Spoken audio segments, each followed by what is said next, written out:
Out of Time's Abyss by Edgar Rice Burroughs. Chapter 1. This is the tale of Bradley after he left Fort Dinosaur upon the west coast of the great lake that is in the center of the island. Upon the 4th day of September, 1916, he set out with 4 companions, Sinclair, Brady, James, and Tippet, to search along the base of the barrier cliffs for a point at which they might be scaled. Through the heavy Caspakian air, beneath the swollen sun, the 5 men marched northwest from Fort Dinosaur, now waist deep in lush jungle grasses starred with myriad gorgeous blooms, now across open meadowland and park-like expanses, and again plunging into dense forests of eucalyptus and acacia and giant arboreous ferns with feathered fronds waving gently 100 feet above their heads. About them, upon the ground, among the trees, and in the air over them, moved and swung and soared the countless forms of Caspak's teeming life. Always were they menaced by some frightful thing, and seldom were their rifles cool. Yet even in the brief time they had dwelt upon Caprona, they had become callous to danger, so that they swung along laughing and chatting like soldiers on a summer hike. "This reminds me of South Clark Street," remarked Brady, who had once served on the traffic squad in Chicago, and as no one asked him why, he volunteered that it was because it's no place for an Irishman. "South Clark Street and heaven have something in common, then," suggested Sinclair. James and Tippet laughed, and then a hideous growl broke from a dense thicket ahead and diverted their attention to other matters. "One of them behemoths of Holy Writ," muttered Tippet as they came to a halt and with guns ready awaited the almost inevitable charge. "Hungry lot of beggars, these," said Bradley, "always trying to eat everything they see." For a moment no further sound came from the thicket. "He may be feeding now," suggested Bradley. "We'll try to go around him. Can't waste ammunition. Won't last forever. Follow me." And he set off at right angles to their former course, hoping to avert a charge. They had taken a dozen steps, perhaps, when the thicket moved to the advance of the thing within it. The leafy branches parted, and the hideous head of a gigantic bear emerged. "Pick your trees," whispered Bradley. "Can't waste ammunition." The men looked about them. The bear took a couple of steps forward, still growling menacingly. He was exposed to the shoulders now. Tippet took one look at the monster and bolted for the nearest tree, and then the bear charged. He charged straight for Tippet. The other men scattered for the various trees they had selected, all except Bradley. He stood watching Tippet and the bear. The man had a good start and the tree was not far away, but the speed of the enormous creature behind him was something to marvel at. Yet Tippet was in a fair way to make his sanctuary when his foot caught in a tangle of roots and down he went, his rifle flying from his hand and falling several yards away. Instantly Bradley's piece was at his shoulder. There was a sharp report, answered by a roar of mingled rage and pain from the carnivore. Tippet attempted to scramble to his feet. "Lie still!" shouted Bradley. "Can't waste ammunition." The bear halted in its tracks, wheeled toward Bradley, and then back again toward Tippet. Again the former's rifle spit angrily, and the bear turned again in his direction. Bradley shouted loudly. "Come on, you behemoth of Holy Writ!" he cried. "Come on, you duffer! Can't waste ammunition!" And as he saw the bear apparently upon the verge of deciding to charge him, he encouraged the idea by backing rapidly away, knowing that an angry beast will more often charge one who moves than one who lies still. And the bear did charge. Like a bolt of lightning he flashed down upon the Englishman. "Now run!" Bradley called to Tippet, and himself turned in flight toward a nearby tree. The other men, now safely ensconced upon various branches, watched the race with breathless interest. Would Bradley make it? It seemed scarce possible. And if he didn't? James gasped at the thought. 6 feet at the shoulder stood the frightful mountain of blood-mad flesh and bone and sinew that was bearing down with the speed of an express train upon the seemingly slow-moving man. It all happened in a few seconds, but they were seconds that seemed like hours to the men who watched. They saw Tippet leap to his feet at Bradley's shouted warning. They saw him run, stooping to recover his rifle as he passed the spot where it had fallen.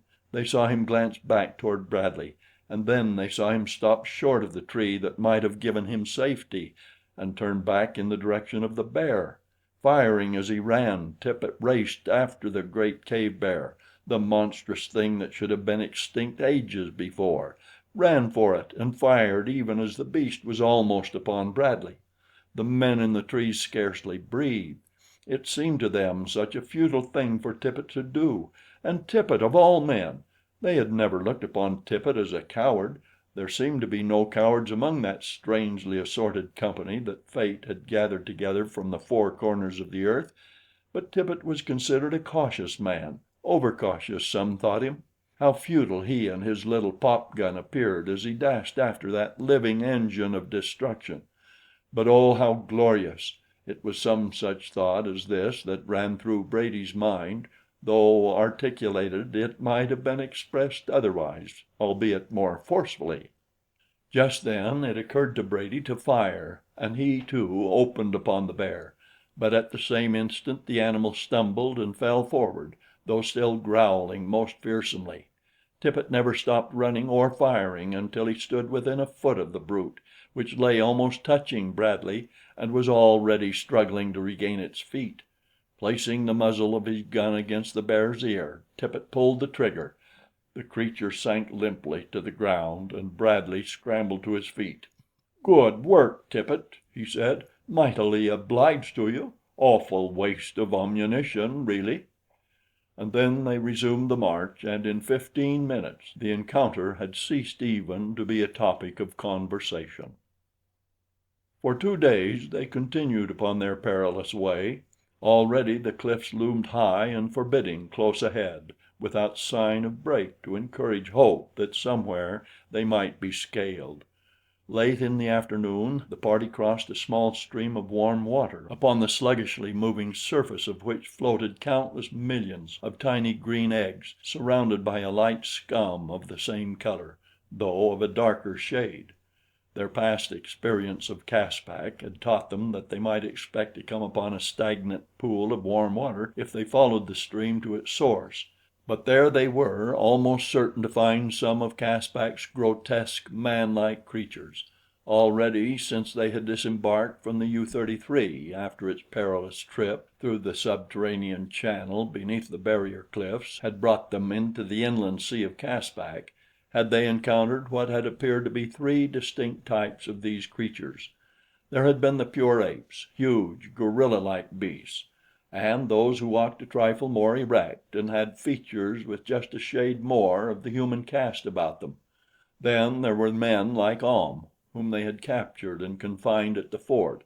Ahm, the clubman. Well-known clubman, Tyler had called him. Ahm and his people had knowledge of speech.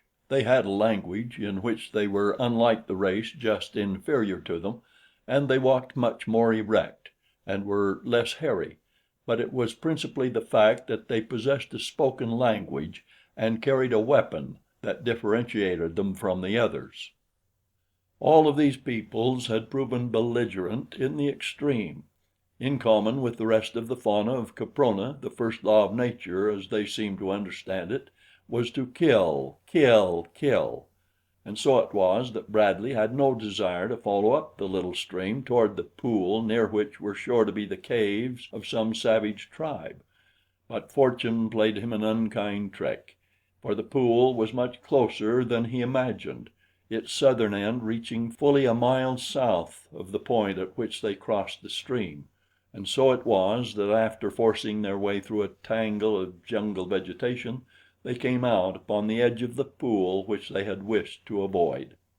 Almost simultaneously there appeared south of them a party of naked men armed with clubs and hatchets. Both parties halted as they caught sight of one another. The men from the fort saw before them a hunting party, evidently returning to its caves or village laden with meat. They were large men with features closely resembling those of the African Negro, though their skins were white. Short hair grew upon a large portion of their limbs and bodies, which still retained a considerable trace of apish progenitors. They were, however, a distinctly higher type than the Bo-lu, or clubmen. Bradley would have been glad to have averted a meeting, but as he desired to lead his party south around the end of the pool, and as it was hemmed in by the jungle on one side and the water on the other, there seemed no escape from an encounter. On the chance that he might avoid a clash, Bradley stepped forward with upraised hand. "We are friends," he called in the tongue of Ahm, the Bo-lu who had been held prisoner at the fort. "Permit us to pass in peace. We will not harm you." At this the hatchet men set up a great jabbering with much laughter, loud and boisterous. "No," shouted one, "you will not harm us, for we shall kill you. Come, we kill, we kill." And with hideous shouts they charged down upon the Europeans. "Sinclair, you may fire," said Bradley quietly. "Pick off the leader. Can't waste ammunition." The Englishman raised his piece to his shoulder and took quick aim at the breast of the yelling savage leaping toward them. Directly behind the leader came another hatchet man, and with the report of Sinclair's rifle both warriors lunged forward in the tall grass, pierced by the same bullet. The effect upon the rest of the band was electrical. As one man they came to a sudden halt, wheeled to the east and dashed into the jungle, where the men could hear them forcing their way in an effort to put as much distance as possible between themselves and the authors of this new and frightful noise that killed warriors at a great distance. Both the savages were dead when Bradley approached to examine them, and as the Europeans gathered round, other eyes were bent upon them with greater curiosity than they displayed for the victim of Sinclair's bullet. When the party again took up the march around the southern end of the pool, the owner of the eyes followed them.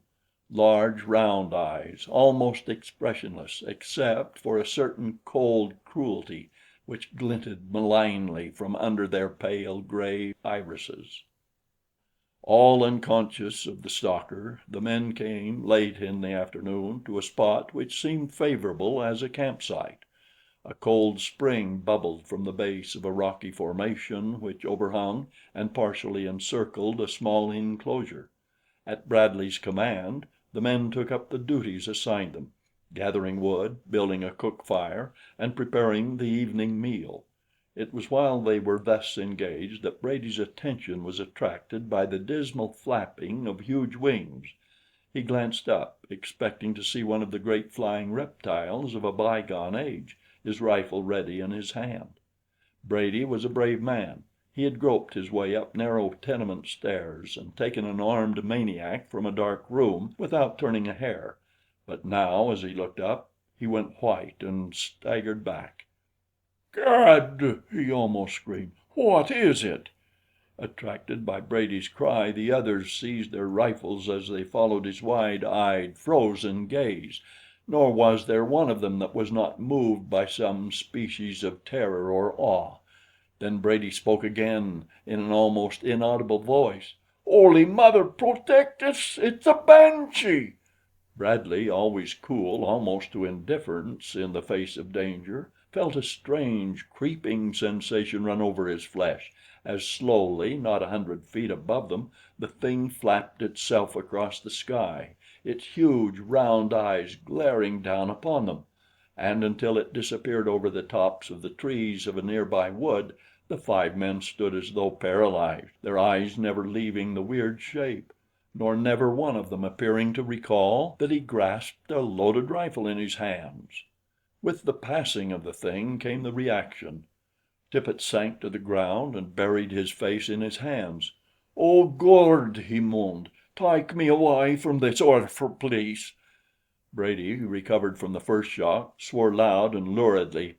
He called upon all the saints to witness that he was unafraid, and that anybody with half an eye could have seen that the creature was nothing more than one of them flying alligators that they all were familiar with.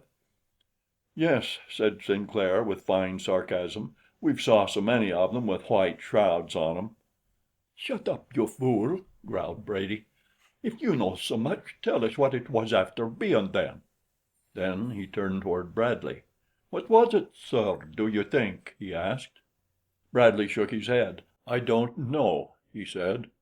It looked like a winged human being clothed in a flowing white robe. Its face was more human than otherwise. That is the way it looked to me. But what it really was I can't even guess, for such a creature is as far beyond my experience or knowledge as it is beyond yours. All that I am sure of is that whatever else it may have been, it was quite material. It was no ghost, rather just another of the strange forms of life which we have met here, and with which we should be accustomed by this time." Tippet looked up, his face still ashy. "You can't tell me," he cried. "I seen it. Blimey, I seen it. It was a dead man flyin' through the air. Didn't I see his eyes? Oh, Gord, didn't I see 'em?" "It didn't look like any beast or reptile to me," spoke up Sinclair. "It was lookin' right down at me when I looked up, and I saw its face plain as I see yours. It had big round eyes that looked all cold and dead, and its cheeks were sunken in deep, and I could see its yellow teeth behind thin, tight drawn lips, like a man who had been dead a long while, sir," he added, turning toward Bradley. "Yes." James had not spoken since the apparition had passed over them, and now it was scarce speech which he uttered, rather a series of articulate gasps. "Yes, dead a long while. It means something. It come for some one, for one of us. One of us is goin' to die. I'm goin' to die," he ended in a wail. "Come, come," snapped Bradley. "Won't do at all. Get to work, all of you.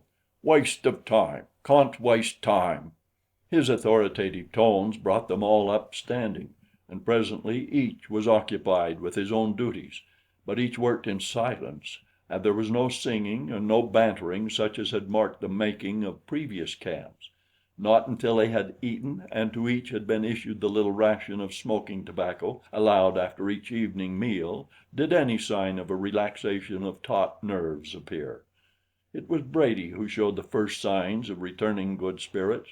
He commenced humming "It's a Long Way to Tipperary," and presently to voice the words, but he was well into his third song before anyone joined him, and even then there seemed a dismal note in even the gayest of tunes.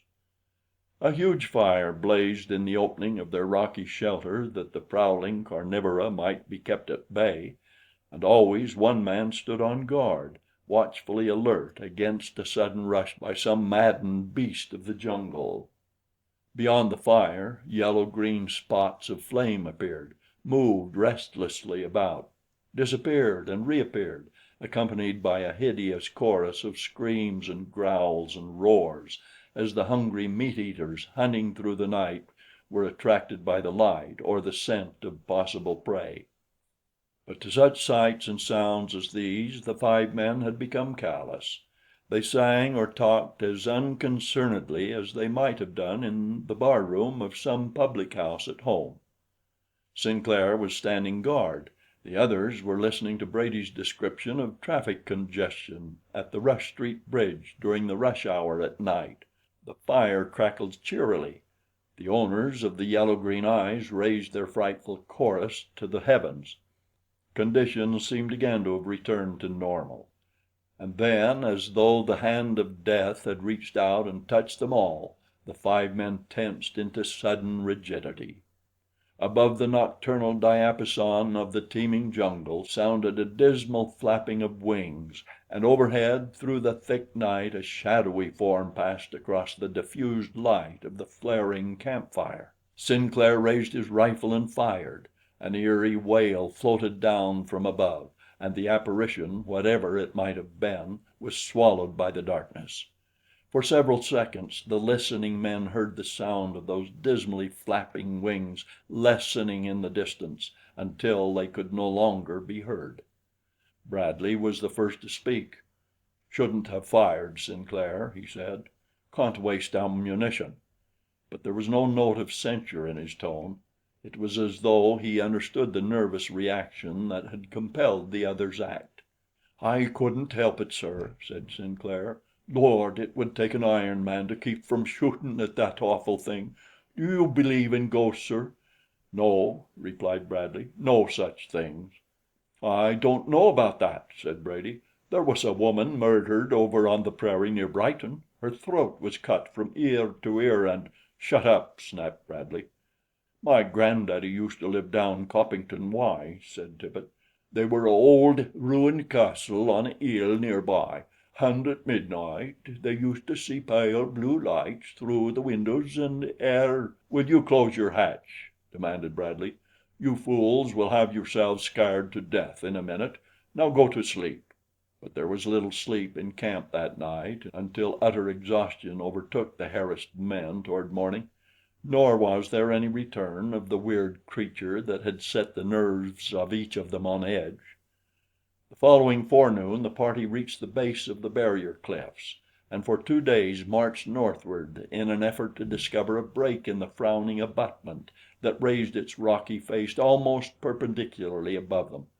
Yet nowhere was there the slightest indication that the cliffs were scalable. Disheartened, Bradley determined to turn back toward the fort, as he already had exceeded the time decided upon by Bowen Tyler and himself for the expedition. The cliffs for many miles had been trending in a northeasterly direction, indicating to Bradley that they were approaching the northern extremity of the island.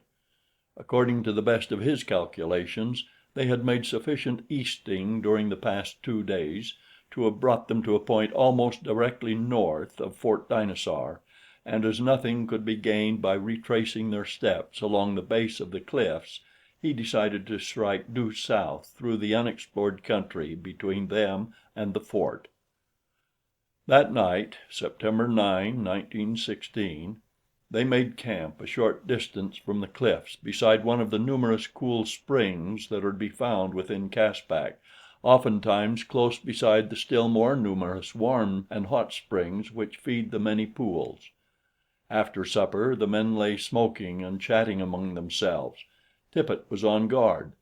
Fewer night prowlers threatened them, and the men were commenting upon the fact that the farther north they had traveled the smaller the number of all species of animals became, though it was still present in what would have seemed appalling plenitude in any other part of the world.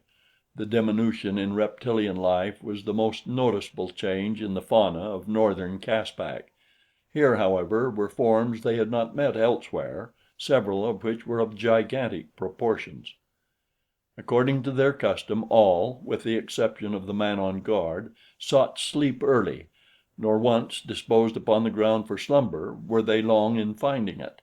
It seemed to Bradley that he had scarcely closed his eyes when he was brought to his feet, wide awake, by a piercing scream which was punctuated by the sharp report of a rifle from the direction of the fire where Tippet stood guard. As he ran toward the man, Bradley heard above him the same uncanny wail that had set every nerve on edge several nights before, and the dismal flapping of huge wings. He did not need to look up at the white shrouded figure winging slowly away into the night to know that their grim visitor had returned. The muscles of his arm reacting to the sight and sound of the menacing form carried his hand to the butt of his pistol, but after he had drawn the weapon he immediately returned it to its holster with a shrug. "What for?" he muttered. "Can't waste ammunition." Then he walked quickly to where Tippet lay sprawled upon his face. By this time James, Brady, and Sinclair were at his heels, each with his rifle in readiness. "Is he dead, sir?" whispered James as Bradley kneeled beside the prostrate form. Bradley turned Tippet over on his back and pressed an ear close to the other's heart. In a moment he raised his head. "Fainted," he announced. "Get water. Hurry." Then he loosened Tippet's shirt at the throat, and when the water was brought, threw a cupful in the man's face. Slowly Tippet regained consciousness and sat up. At first he looked curiously into the faces of the men about him. Then an expression of terror overspread his features. He shot a startled glance up into the black void above, and then burying his face in his arms began to sob like a child.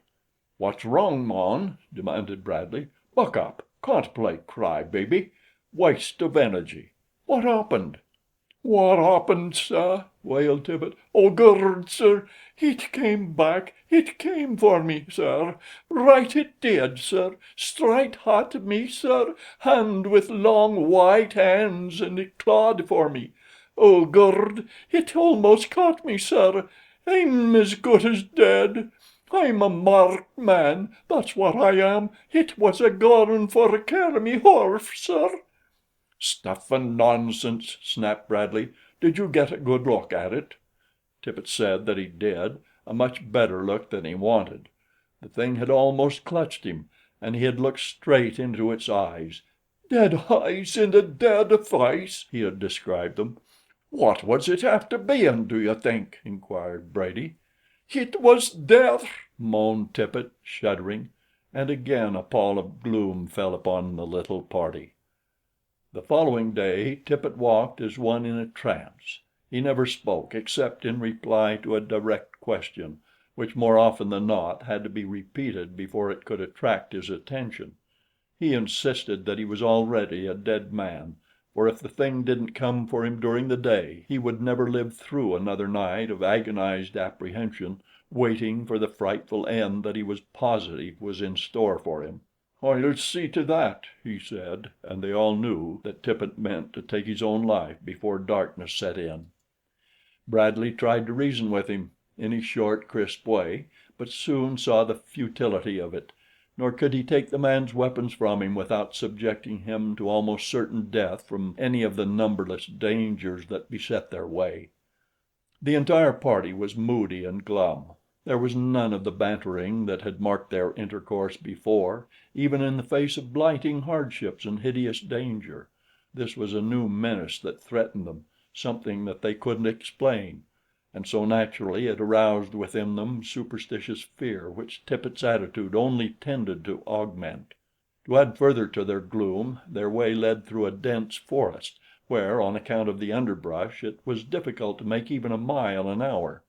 Constant watchfulness was required to avoid the many snakes of various degrees of repulsiveness and enormity that infested the wood, and the only ray of hope they had to cling to was that the forest would, like the majority of Caspakian forests, prove to be of no considerable extent. Bradley was in the lead when he came suddenly upon a grotesque creature of titanic proportions. Crouching among the trees, which here commenced to thin out slightly, Bradley saw what appeared to be an enormous dragon devouring the carcass of a mammoth. From frightful jaws to the tip of its long tail, it was fully 40 feet in length. Its body was covered with plates of thick skin which bore a striking resemblance to armor plate. The creature saw Bradley almost at the same instant that he saw it, and reared up on its enormous hind legs until its head towered a full 25 feet above the ground. From the cavernous jaws issued a hissing sound of a volume equal to the escaping steam from the safety valves of half a dozen locomotives. And then the creature came for the man. "Scatter!" shouted Bradley to those behind him, and all but Tippet heeded the warning. The man stood as though dazed, and when Bradley saw the other's danger, he too stopped, and wheeling about sent a bullet into the massive body forcing its way through the trees toward him. The shot struck the creature in the belly where there was no protecting armor, eliciting a new note which rose in a shrill whistle and ended in a wail. It was then that Tippet appeared to come out of his trance, for with a cry of terror he turned and fled to the left. Bradley, seeing that he had as good an opportunity as the others to escape, now turned his attention to extricating himself, and as the woods seemed dense on the right, he ran in that direction, hoping that the close set boles would prevent pursuit on the part of the great reptile. The dragon paid no further attention to him, however, for Tippet's sudden break for liberty had attracted its attention, and after Tippet it went, bowling over small trees, uprooting underbrush, and leaving a wake behind it like that of a small tornado. Bradley, the moment he had discovered the thing was pursuing Tippet, had followed it. He was afraid to fire, for fear of hitting the man, and so it was that he came upon them at the very moment that the monster lunged its great weight forward upon the doomed man. The sharp, three-toed talons of the forelimbs seized poor Tippet, and Bradley saw the unfortunate fellow lifted high above the ground as the creature again reared up on its hind legs, immediately transferring Tippet's body to its gaping jaws, which closed with a sickening, crunching sound as Tippet's bones cracked beneath the great teeth. Bradley half raised his rifle to fire again, and then lowered it with a shake of his head. Tippet was beyond succor. Why waste a bullet that Caspak could never replace? If he could now escape the further notice of the monster, it would be a wiser act than to throw his life away in futile revenge. He saw that the reptile was not looking in his direction, and so he slipped noiselessly behind the bole of a large tree, and thence quietly faded away in the direction he believed the others to have taken. At what he considered a safe distance, he halted and looked back. Half hidden by the intervening trees, he still could see the huge head and the massive jaws from which protruded the limp legs of the dead man. Then, as though struck by the hammer of Thor, the creature collapsed and crumpled to the ground. Bradley's single bullet, penetrating the body through the soft skin of the belly, had slain the Titan. A few minutes later Bradley found the others of the party. The four returned cautiously to the spot where the creature lay, and after convincing themselves that it was quite dead, came close to it. It was an arduous and gruesome job extricating Tippet's mangled remains from the powerful jaws, the men working for the most part silently. "It was the work of a banshee, all right," muttered Brady. "It warned poor Tippet, it did. It killed him, that's what it did, and it'll kill some more of us," said James, his lower lip trembling. "If it was a ghost," interjected Sinclair, "and I don't say as it was, but if it was, why it could take on any form it wanted to. It might have turned itself into this thing, which ain't no natural thing at all, just to get poor Tippet.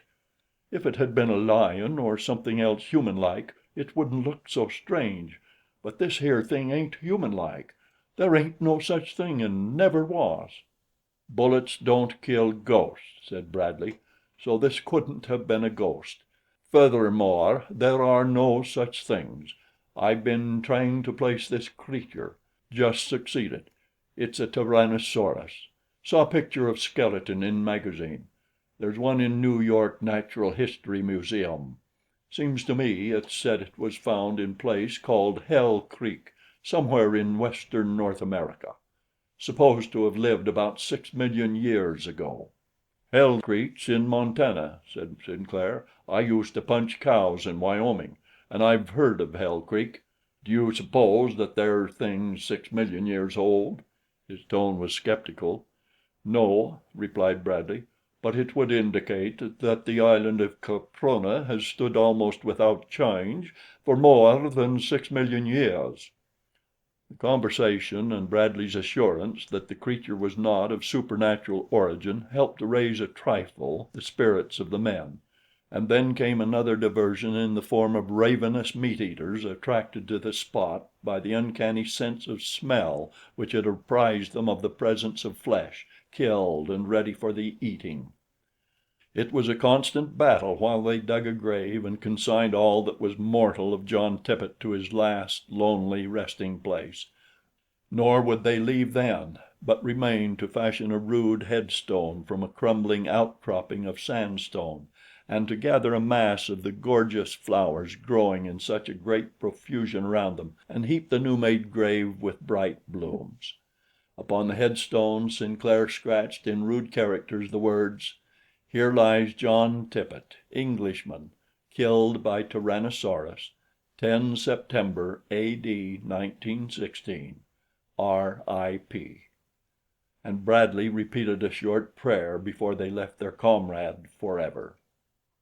For 3 days the party marched due south through forests and meadowland and great park-like areas where countless herbivorous animals grazed. Deer and antelope and bows and the little ecca, the smallest species of Caspakian horse, about the size of a rabbit. There were other horses too, but all were small, the largest being not above 8 hands in height. Preying continually upon the herbivora were the meat eaters, large and small, wolves, hyaenodons, panthers, lions, tigers, and bear, as well as several large and ferocious species of reptilian life. On September 12th the party scaled a line of sandstone cliffs which crossed their route toward the south, but they crossed them only after an encounter with the tribe that inhabited the numerous caves which pitted the face of the escarpment. That night they camped upon a rocky plateau which was sparsely wooded with jarrah, and here once again they were visited by the weird nocturnal apparition that had already filled them with a nameless terror. As on the night of September 9th, the first warning came from the sentinel standing guard over his sleeping companions. A terror-stricken cry punctuated by the crack of a rifle brought Bradley, Sinclair, and Brady to their feet in time to see James, with clubbed rifle, battling with a white-robed figure that hovered on widespread wings on a level with the Englishman's head. As they ran shouting forward, it was obvious to them that the weird and terrible apparition was attempting to seize James, but when it saw the others coming to his rescue, it desisted, flapping rapidly upward and away, its long, ragged wings giving forth the peculiarly dismal notes which always characterized the sound of its flying. Bradley fired at the vanishing menacer of their peace and safety, but whether he scored a hit or not, none could tell, though following the shot there was wafted back to them the same piercing wail that had on other occasions frozen their marrow. Then they turned toward James, who lay face downward upon the ground, trembling as with ague, but for a time he could not even speak, but at last regained sufficient composure to tell them how the thing must have swooped silently upon him from above and behind, as the first premonition of danger he had received was when the long, claw-like fingers had clutched him beneath either arm. In the melee his rifle had been discharged, and he had broken away at the same instant and turned to defend himself with the butt. The rest they had seen. From that instant James was an absolutely broken man. He maintained with shaking lips that his doom was sealed, that the thing had marked him for its own, and that he was as good as dead, nor could any amount of argument or raillery convince him to the contrary. He had seen Tippet marked and claimed, and now he had been marked. Nor were his constant reiterations of this belief without effect upon the rest of the party. Even Bradley felt depressed, though for the sake of the others he managed to hide it beneath a show of confidence he was far from feeling. And on the following day William James was killed by a saber-toothed tiger, September 13, 1916. Beneath a jarrah tree on the stony plateau on the northern edge of the Sto lu country in the land that time forgot, he lies in a lonely grave marked by a rough headstone. Southward from his grave marched three grim and silent men. To the best of Bradley's reckoning they were some 25 miles north of Fort Dinosaur, and that they might reach the fort on the following day, they plodded on until darkness overtook them. With comparative safety 15 miles away, they made camp at last, but there was no singing now and no joking. In the bottom of his heart each prayed that they might come safely through just this night, for they knew that during the morrow they would make the final stretch. Yet the nerves of each were taut with strained anticipation of what gruesome thing might flap down upon them from the black sky, marking another for its own. Who would be the next? As was their custom, they took turns at guard, each man doing 2 hours and then arousing the next. Brady had gone on from 8 to 10, followed by Sinclair from 10 to 12. Then Bradley had been awakened. Brady would stand the last guard from 2 to 4, as they had determined to start the moment that it became light enough to ensure comparative safety upon the trail. The snapping of a twig aroused Brady out of a dead sleep, and as he opened his eyes he saw that it was broad daylight, and that at 20 paces from him stood a huge lion. As the man sprang to his feet, his rifle ready in his hand, Sinclair awoke and took in the scene in a single swift glance. The fire was out and Bradley was nowhere in sight. For a long moment the lion and the men eyed one another. The latter had no mind to fire if the beast minded its own affairs. They were only too glad to let it go its way if it would. But the lion was of a different mind. Suddenly the long tail snapped stiffly erect, and as though it had been attached to two trigger fingers, the two rifles spoke in unison, for both men knew this signal only too well, the immediate forerunner of a deadly charge. As the brute's head had been raised, his spine had not been visible, and so they did what they had learned by long experience was best to do. Each covered a front leg, and as the tail snapped aloft, fired. With a hideous roar, the mighty flesh eater lurched forward to the ground with both front legs broken.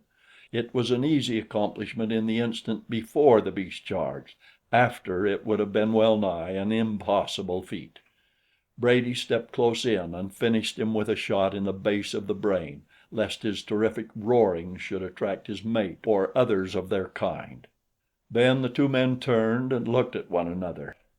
"Where is Lieutenant Bradley?" asked Sinclair. They walked to the fire. Only a few smoking embers remained. A few feet away lay Bradley's rifle. There was no evidence of a struggle.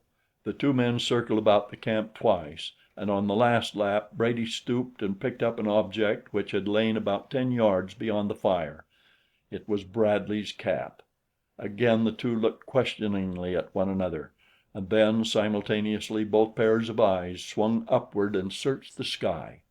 A moment later Brady was examining the ground about the spot where Bradley's cap had lain. It was one of those little barren, sandy stretches that they had found only upon this stony plateau. Brady's own footsteps showed as plainly as black ink upon white paper; but his was the only foot that had marred the smooth, wind-swept surface. There was no sign that Bradley had crossed the spot upon the surface of the ground, and yet his cap lay well toward the center of it. Breakfastless and with shaken nerves, the two survivors plunged madly into the long day's march. Both were strong, courageous, resourceful men, but each had reached the limit of human nerve endurance, and each felt that he would rather die than spend another night in the hideous open of that frightful land. Vivid in the mind of each was a picture of Bradley's end, for though neither had witnessed the tragedy, both could imagine almost precisely what had occurred. They did not discuss it, they did not even mention it, yet all day long the thing was uppermost in the mind of each, and mingled with it a similar picture with himself as victim should they fail to make Fort Dinosaur before dark. And so they plunged forward at reckless speed, their clothes, their hands, their faces torn by the retarding underbrush that reached forth to hinder them. Again and again they fell, but be it to their credit that the one always waited and helped the other, and that into the mind of neither entered the thought or the temptation to desert his companion. They would reach the fort together if both survived, or neither would reach it. They encountered the usual number of savage beasts and reptiles, but they met them with a courageous recklessness born of desperation, and by virtue of the very madness of the chances they took, they came through unscathed and with the minimum of delay. Shortly after noon they reached the end of the plateau. Before them was a drop of 200 feet to the valley beneath. To the left, in the distance, they could see the waters of the great inland sea that covers a considerable portion of the area of the crater island of Caprona, and at a little lesser distance to the south of the cliffs they saw a thin spiral of smoke arising above the treetops. The landscape was familiar. Each recognized it immediately and knew that that smoky column marked the spot where Dinosaur had stood. Was the fort still there, or did the smoke arise from the smoldering embers of the building they had helped to fashion for the housing of their party? Who could say? 30 precious minutes that seemed as many hours to the impatient men were consumed in locating a precarious way from the summit to the base of the cliffs that bounded the plateau upon the south, and then once again they struck off upon level ground toward their goal. The closer they approached the fort, the greater became their apprehension that all would not be well. They pictured the barracks deserted, or the small company massacred and the buildings in ashes. It was almost in a frenzy of fear that they broke through the final fringe of jungle and stood at last upon the verge of the open meadow a half mile from Fort Dinosaur. "Lord!" ejaculated Sinclair. "They are still there!" And he fell to his knees, sobbing. Brady trembled like a leaf as he crossed himself and gave silent thanks, for there before them stood the sturdy ramparts of Dinosaur, and from inside the enclosure rose a thin spiral of smoke that marked the location of the cookhouse. All was well, then, and their comrades were preparing the evening meal. Across the clearing they raced as though they had not already covered in a single day a trackless primeval country that might easily have required 2 days by fresh and untired men. Within hailing distance they set up such a loud shouting that presently heads appeared above the top of the parapet, and soon answering shouts were rising from within Fort Dinosaur. A moment later 3 men issued from the enclosure and came forward to meet the survivors and listen to the hurried story of the 11 eventful days since they had set out upon their expedition to the barrier cliffs. They heard of the deaths of Tippet and James and of the disappearance of Lieutenant Bradley, and a new terror settled upon Dinosaur. Olson, the Irish engineer, with Whiteley and Wilson, constituted the remnants of Dinosaur's defenders, and to Brady and Sinclair they narrated the salient events that had transpired since Bradley and his party had marched away on September 4th. They told them of the infamous act of Baron Friedrich von Schoenvorts and his German crew, who had stolen the U-33, breaking their parole and steaming away toward the subterranean opening through the barrier cliffs that carried the waters of the inland sea into the open Pacific beyond, and of the cowardly shelling of the fort. They told of the disappearance of Miss La Rue in the night of September 11th, and of the departure of Boland Tyler in search of her, accompanied only by his Airedale Nobs. Thus of the original party of 11 Allies and 9 Germans that had constituted the company of the U-33 when she left English waters after her capture by the crew of the English tug, there were but 5 now to be accounted for at Fort Dinosaur. Benson, Tippet, James, and one of the Germans were known to be dead. It was assumed that Bradley, Tyler, and the girl had already succumbed to some of the savage denizens of Caspak, while the fate of the Germans was equally unknown, though it might readily be believed that they had made good their escape. They had had ample time to provision the ship, and the refining of the crude oil they had discovered north of the fort could have ensured them an ample supply to carry them back to Germany. Chapter 2. When Bradley went on guard at midnight, September 14th, his thoughts were largely occupied with rejoicing that the night was almost spent without serious mishap, and that the morrow would doubtless see them all safely returned to Fort Dinosaur. The hopefulness of his mood was tinged with sorrow by recollection of the 2 members of his party who lay back there in the savage wilderness and for whom there would never again be a homecoming. No premonition of impending ill cast gloom over his anticipations for the coming day, for Bradley was a man who, while taking every precaution against possible danger, permitted no gloomy forebodings to weigh down his spirit. When danger threatened, he was prepared, but he was not forever courting disaster, and so it was that when about 1 o'clock in the morning of the 15th he heard the dismal flapping of giant wings overhead, he was neither surprised nor frightened, but idly prepared for an attack he had known might reasonably be expected. The sound seemed to come from the south, and presently, low above the trees in that direction, the man made out a dim, shadowy form circling slowly about. Bradley was a brave man, yet so keen was the feeling of revulsion engendered by the sight and sound of that grim, uncanny shape that he distinctly felt the gooseflesh rise over the surface of his body, and it was with difficulty that he refrained from following an instinctive urge to fire upon the nocturnal intruder. Better, far better would it have been had he given in to the insistent demand of his subconscious mentor, but his almost fanatical obsession to save ammunition proved now his undoing, for while his attention was riveted upon the thing circling before him, and while his ears were filled with the beating of its wings, there swooped silently out of the black night behind him another weird and ghostly shape. With its huge wings partly closed for the dive and its white robe fluttering in its wake, the apparition swooped down upon the Englishman. So great was the force of the impact when the thing struck Bradley between the shoulders that the man was half stunned. His rifle flew from his grasp.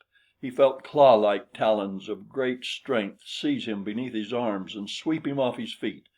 And then the thing rose swiftly with him, so swiftly that his cap was blown from his head by the rush of air as he was borne rapidly upward into the inky sky, and the cry of warning to his companions was forced back into his lungs.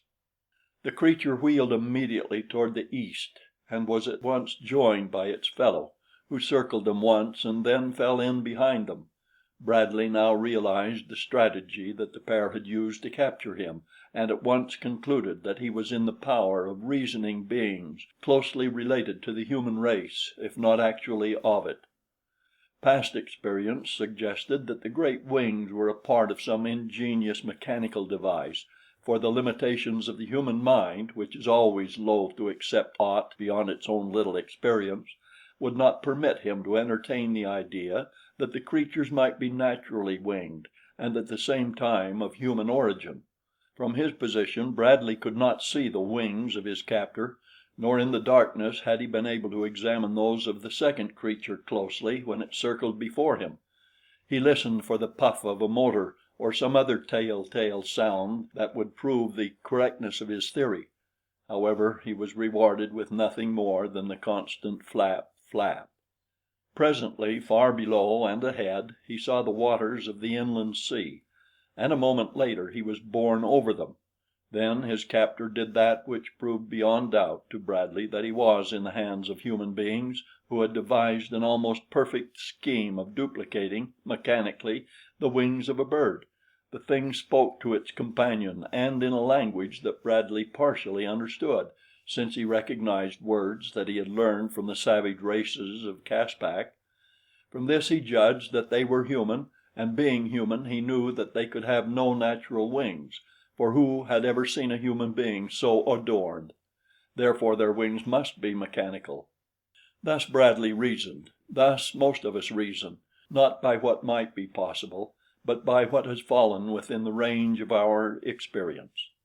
What he heard them say was to the effect that having covered half the distance the burden would now be transferred from one to the other. Bradley wondered how the exchange was to be accomplished. He knew that those giant wings would not permit the creatures to approach one another closely enough to effect the transfer in this manner, but he was soon to discover that they had other means of doing it. He felt the thing that carried him rise to a great altitude, and below he glimpsed momentarily the second white-robed figure. Then the creature above sounded a low call. It was answered from below, and instantly Bradley felt the clutching talons release him. Gasping for breath, he hurtled downward through space. For a terrifying instant, pregnant with horror, Bradley fell. Then something swooped for him from behind. Another pair of talons clutched him beneath the arms. His downward rush was checked. Within another 100 feet and close to the surface of the sea, he was again borne upward. As a hawk dives for a songbird on the wing, so this great human bird dived for Bradley. It was a harrowing experience, but soon over, and once again the captive was being carried swiftly toward the east, and what fate he could not even guess. It was immediately following his transfer in midair that Bradley made out the shadowy form of a large island far ahead, and not long after he realized that this must be the intended destination of his captors. Nor was he mistaken. 3/4 of an hour from the time of his seizure, his captors dropped gently to earth in the strangest city that human eye had ever rested upon.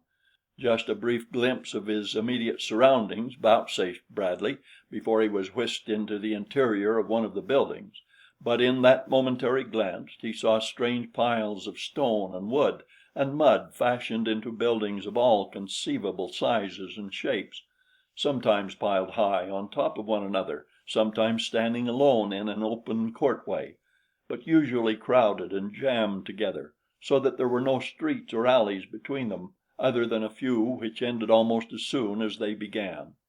The principal doorways appeared to be in the roofs, and it was through one of these that Bradley was inducted into the dark interior of a low ceiled roof. Here he was pushed roughly into a corner, where he tripped over a thick mat, and there his captors left him. He heard them moving about in the darkness for a moment, and several times he saw their large, luminous eyes glowing in the dark. Finally these disappeared and silence reigned, broken only by the breathing of the creature which indicated to the Englishman that they were sleeping somewhere in the same apartment. It was now evident that the mat upon the floor was intended for sleeping purposes, and that the rough shove that had sent him to it had been a rude invitation to repose. After taking stock of himself, and finding that he still had his pistol and ammunition, some matches, a little tobacco, a canteen full of water, and a razor, Bradley made himself comfortable upon the mat and was soon asleep, knowing that an attempted escape in the darkness without knowledge of his surroundings would be predoomed to failure. When he awoke, it was broad daylight, and the sight that met his eyes made him rub them again and again to assure himself that they were really open and that he was not dreaming. A broad shaft of morning light poured through the open doorway in the ceiling of the room, which was about 30 feet square, or roughly square, being irregular in shape, one side curving outward, another being indented by what might have been the corner of another building jutting into it, another alcoved by 3 sides of an octagon, while the fourth was serpentine in contour. 2 windows let in more daylight, while 2 doors evidently gave ingress to other rooms. The walls were partially sealed with thin strips of wood, nicely fitted and finished, partially plastered, and the rest covered with a fine woven cloth. Figures of beasts and reptiles were painted without regard to any uniform scheme here and there upon the walls. A striking feature of the decorations consisted of several engaged columns set into the walls at no regular intervals, the capitals of each supporting a human skull, the cranium of which touched the ceiling as though the latter was supported by these grim reminders either of departed relatives or of some hideous tribal rite. Bradley could not but wonder which. Yet it was none of these things that filled him with greatest wonder. No, it was the figures of the 2 creatures that had captured him and brought him hither. At one end of the room a stout pole about 2 inches in diameter ran horizontally from wall to wall, some 6 or 7 feet from the floor, its ends securely set in 2 of the columns. Hanging by their knees from this perch, their heads downward and their bodies wrapped in their huge wings, slept the creatures of the night before. Like 2 great horrid bats they hung, asleep. As Bradley gazed upon them in wide-eyed astonishment, he saw plainly that all his intelligence, all his acquired knowledge through the years of observation and experience, were set at naught by the simple evidence of the fact that stood out glaringly before his eyes. The creatures' wings were not mechanical devices, but as natural appendages growing from their shoulder blades as were their arms and legs. He saw too that except for their wings, the pair bore a strong resemblance to human beings, though fashioned in a most grotesque mold. As he sat gazing at them, one of the 2 awoke, separated his wings to release his arms that had been folded across his breast, placed his hands upon the floor, dropped his feet and stood erect.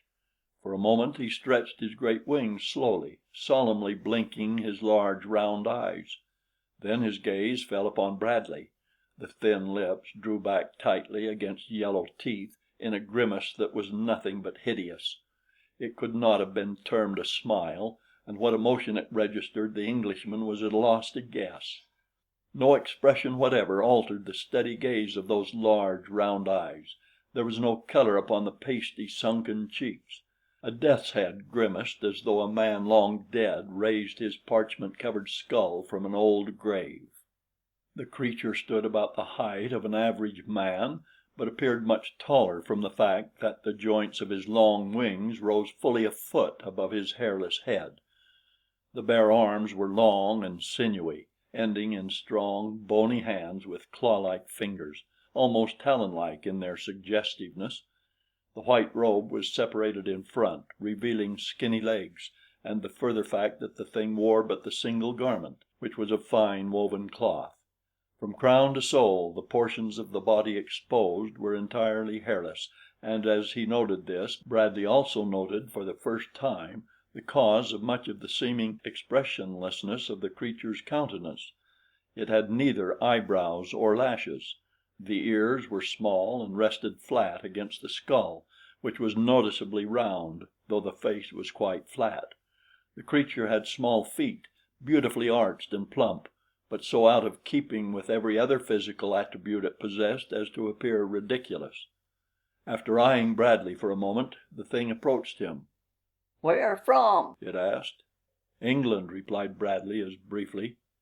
"Where is England and what?" pursued the questioner.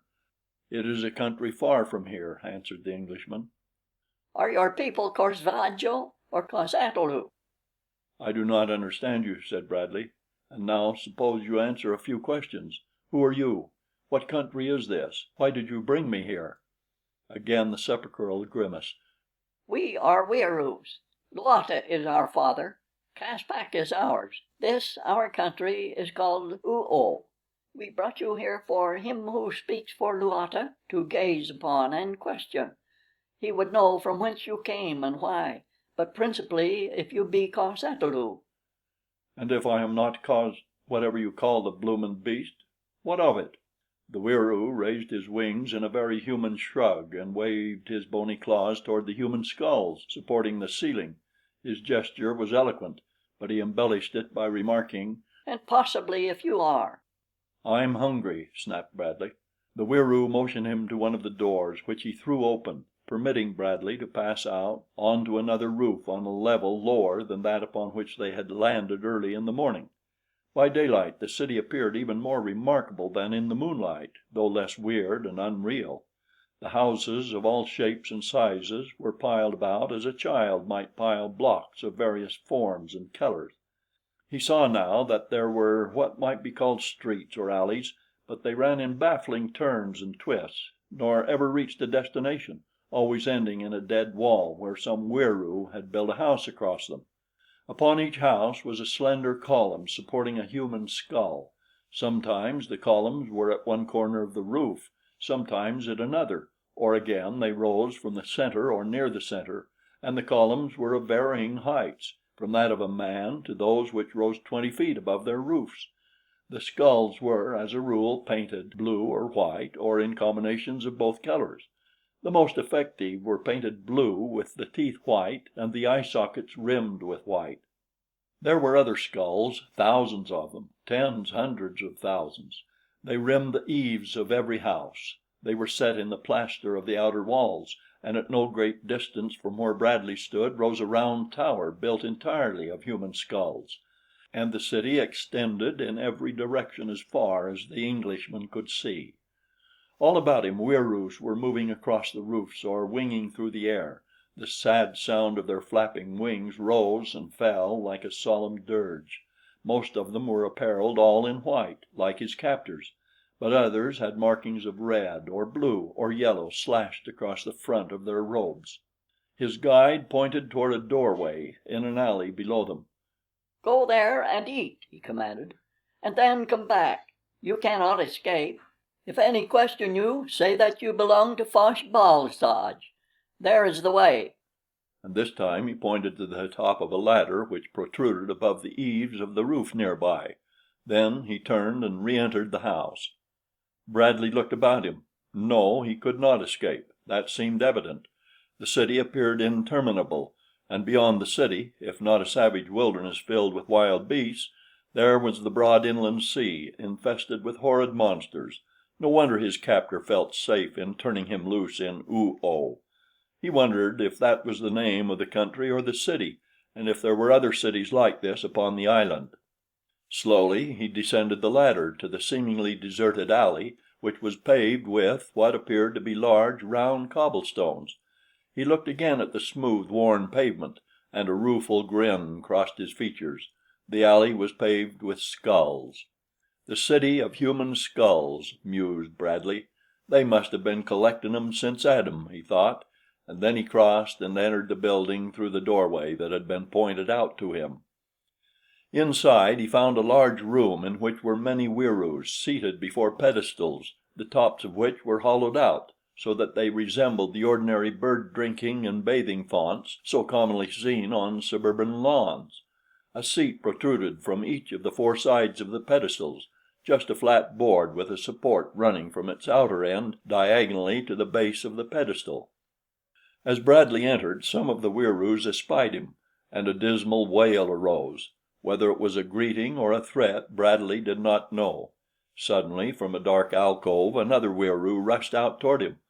"Who are you?" he cried. "What do you want?" "Fosh-bal-soj sent me here to eat," replied Bradley. "Do you belong to Fosh-bal-soj?" asked the other. "That appears to be what he thinks," answered the Englishman. "Are you cos-ata-lu?" demanded the Wieroo. "Give me something to eat, or I'll be all of that," replied Bradley. The Wieroo looked puzzled. "Sit here, jaal-lu," he snapped, and Bradley sat down unconscious of the fact that he had been insulted by being called a hyena man, an appellation of contempt in Caspak. The Wieroo had seated him at a pedestal by himself, and as he sat waiting for what was next to transpire, he looked about him at the Wieroo in his immediate vicinity.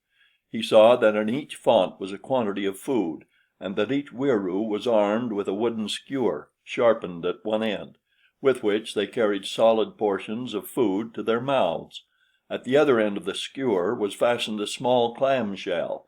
This was used to scoop up the smaller and softer portions of the repast, into which all four of the occupants of each table dipped impartially. The Wieroo leaned far over their food, scooping it up rapidly and with much noise, and so great was their haste that a part of each mouthful always fell back into the common dish, and when they choked by reason of the rapidity with which they attempted to bolt their food, they often lost it all. Bradley was glad that he had a pedestal all to himself. Soon the keeper of the place returned with a wooden bowl filled with food. This he dumped into Bradley's trough, as he already thought of it. The Englishman was glad that he could not see into the dark alcove, or know what were all the ingredients that constituted the mess before him, for he was very hungry. After the first mouthful he cared even less to investigate the antecedents of the dish, for he found it peculiarly palatable.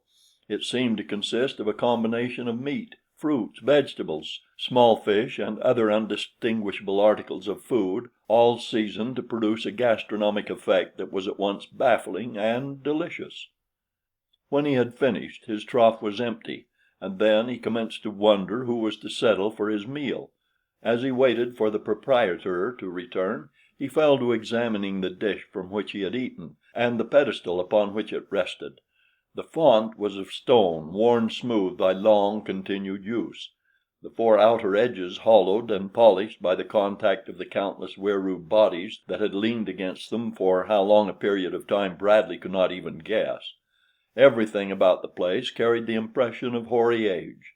The carved pedestals were black with use, the wooden seats were worn hollow, the floor of stone slabs was polished by the contact of possibly millions of naked feet, and worn away in the aisles between the pedestals, so that the latter rested upon little mounds of stone several inches above the general level of the floor.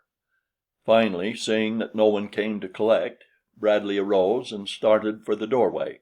He had covered half the distance when he heard the voice of mine host calling to him. "Come back, jaal-lu," screamed the Wieroo, and Bradley did as he was bid. As he approached the creature, which stood now behind a large flat-topped pedestal beside the alcove, he saw lying upon the smooth surface something that almost elicited a gasp of astonishment from him. A simple, common thing it was, or would have been almost anywhere in the world but Caspak, a square bit of paper, and on it, in a fine hand written compactly, were many strange hieroglyphics. These remarkable creatures, then, had a written as well as a spoken language, and besides the art of weaving cloth, possessed that of paper making. Could it be that such grotesque beings represented the high culture of the human race within the boundaries of Caspak? Had natural selection produced, during the countless ages of Caspakian life, a winged monstrosity that represented the earthly pinnacle of man's evolution? Bradley had noted something of the obvious indications of a gradual evolution from ape to spearman as exemplified by the several overlapping races of Alalus, clubmen, and hatchetmen that formed the connecting links between the two extremes with which he had come in contact. He had heard of the Krolus and the Galus, reputed to be still higher in the plane of evolution, and now he had indisputable evidence of a race possessing refinements of civilization eons in advance of the spearmen. The conjectures awakened by even a momentary consideration of the possibilities involved became at once as wildly bizarre as the insane imagings of a drug addict. As these thoughts flashed through his mind, the Wieroo held out a pen of bone fixed to a wooden holder, at the same time made a sign that Bradley was to write upon the paper. It was difficult to judge from the expressionless features of the Wieroo what was passing in the creature's mind, but Bradley could not but feel that the thing cast a supercilious glance upon him, as much as to say, "Of course you do not know how to write, you poor low creature, but you can make your mark." Bradley seized the pen and in a clear, bold hand wrote, "John Bradley, England." The Wieroo showed evidences of consternation as it seized the piece of paper and examined the writing with every mark of incredulity and surprise. Of course it could make nothing of the strange characters, but it evidently accepted them as proof that Bradley possessed knowledge of a written language of his own, for following the Englishman's entry it made a few characters of its own. "You will come here again just before Lua hides his face behind the great cliff," announced the creature. "unless before that you are summoned by him who speaks for Luata, in which case you will not have to eat any more." Reassuring cuss, thought Bradley as he turned and left the building. Outside were several Wieroos that had been eating at the pedestals within. They immediately surrounded him, asking all sorts of questions, plucking at his garments, his ammunition belt and his pistol. Their demeanor was entirely different from what it had been within the eating place, and Bradley was to learn that a house of food was sanctuary for him, since the stern laws of the Wieroos forbade altercations within such walls. Now they were rough and threatening, as with wings half spread they hovered about him in menacing attitudes, barring his way to the ladder leading to the roof from whence he had descended. But the Englishman was not one to brook interference for long.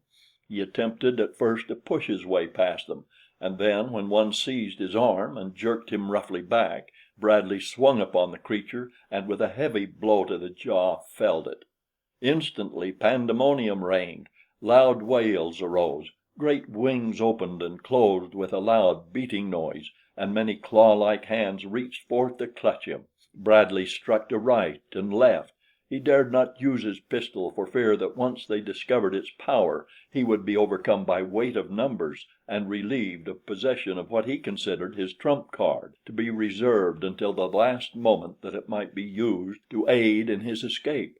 For already the Englishman was planning, though almost hopelessly, such an attempt.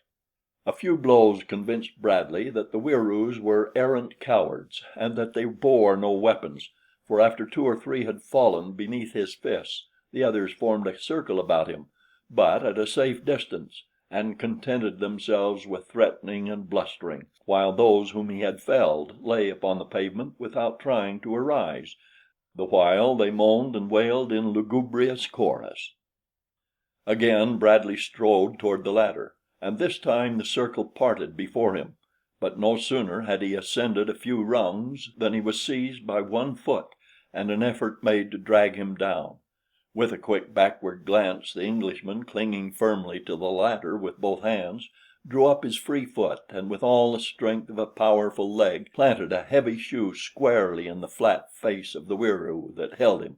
Shrieking horribly, the creature clapped both hands to its face and sank to the ground while Bradley clambered quickly the remaining distance to the roof, though no sooner did he reach the top of the ladder than a great flapping of wings beneath him warned him that the Wieroos were rising after him.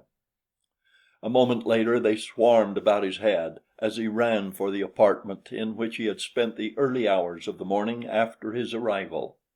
It was but a short distance from the top of the ladder to the doorway, and Bradley had almost reached his goal when the door flew open and Fosh-bal-soj stepped out. Immediately the pursuing Wieroos demanded punishment of the jaal-lu who had so grievously maltreated them. Fosh-bal-soj listened to their complaints, and then with a sudden sweep of his right hand seized Bradley by the scruff of the neck and hurled him sprawling through the doorway upon the floor of the chamber. So sudden was the assault and so surprising the strength of the Wieroo that the Englishman was taken completely off his guard. When he arose, the door was closed and Fosh-bal-soj was standing over him, his hideous face contorted into an expression of rage and hatred. "Hyena, snake, lizard!" he screamed. "You would dare lay your low, vile, profaning hands upon even the lowliest of the Wieroos, the sacred chosen of Luata?"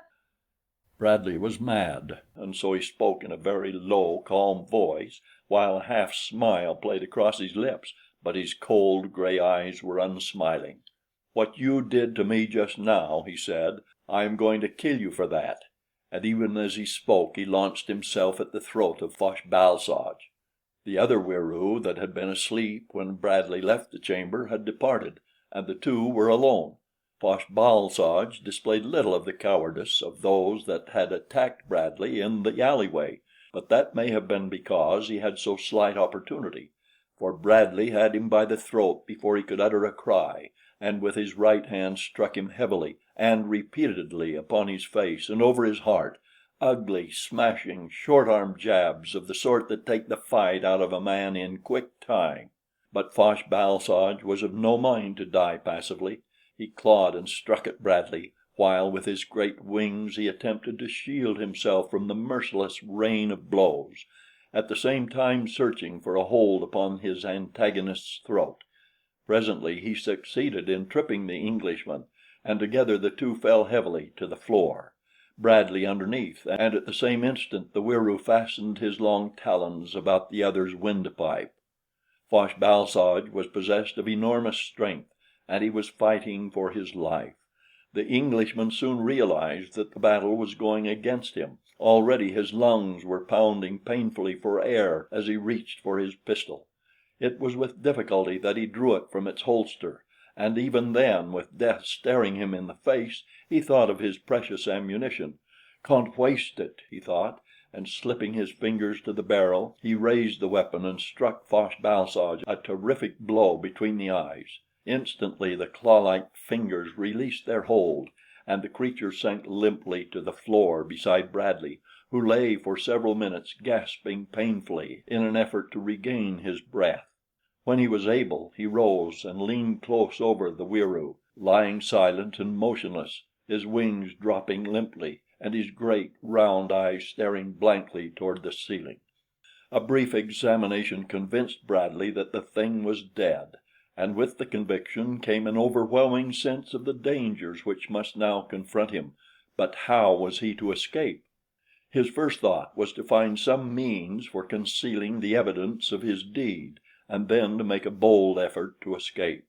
Stepping to the second door, he pushed it gently open and peered in upon what seemed to be a storeroom. In it was a litter of cloth such as the Wieroos' robes were fashioned from, a number of chests painted blue and white, with white hieroglyphics painted in bold strokes upon the blue, and blue hieroglyphics upon the white. In one corner was a pile of human skulls reaching almost to the ceiling, and in another a stack of dried Wieroo wings. The chamber was as irregularly shaped as the other and had but a single window and a second door at the further end, but was without the exit through the roof, and, most important of all, there was no creature of any sort in it.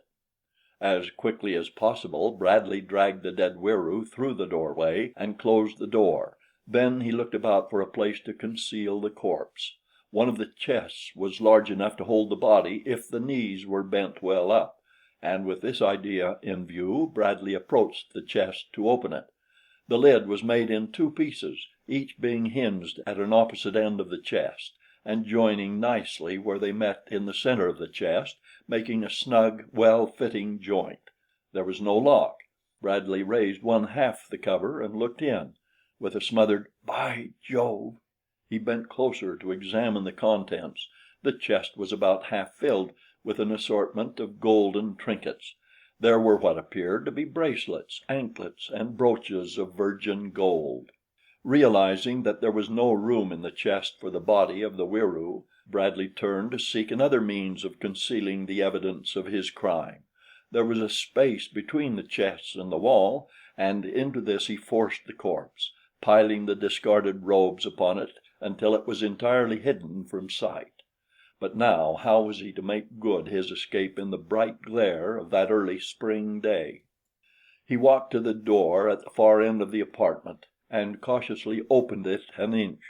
Before him and about 2 feet away was the blank wall of another building.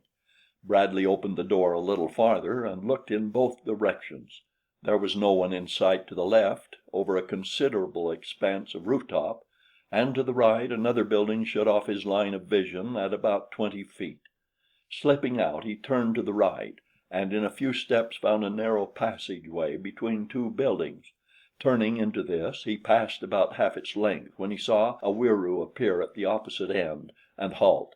The creature was not looking down the passageway, but at any moment it might turn its eyes toward him, when he would be immediately discovered.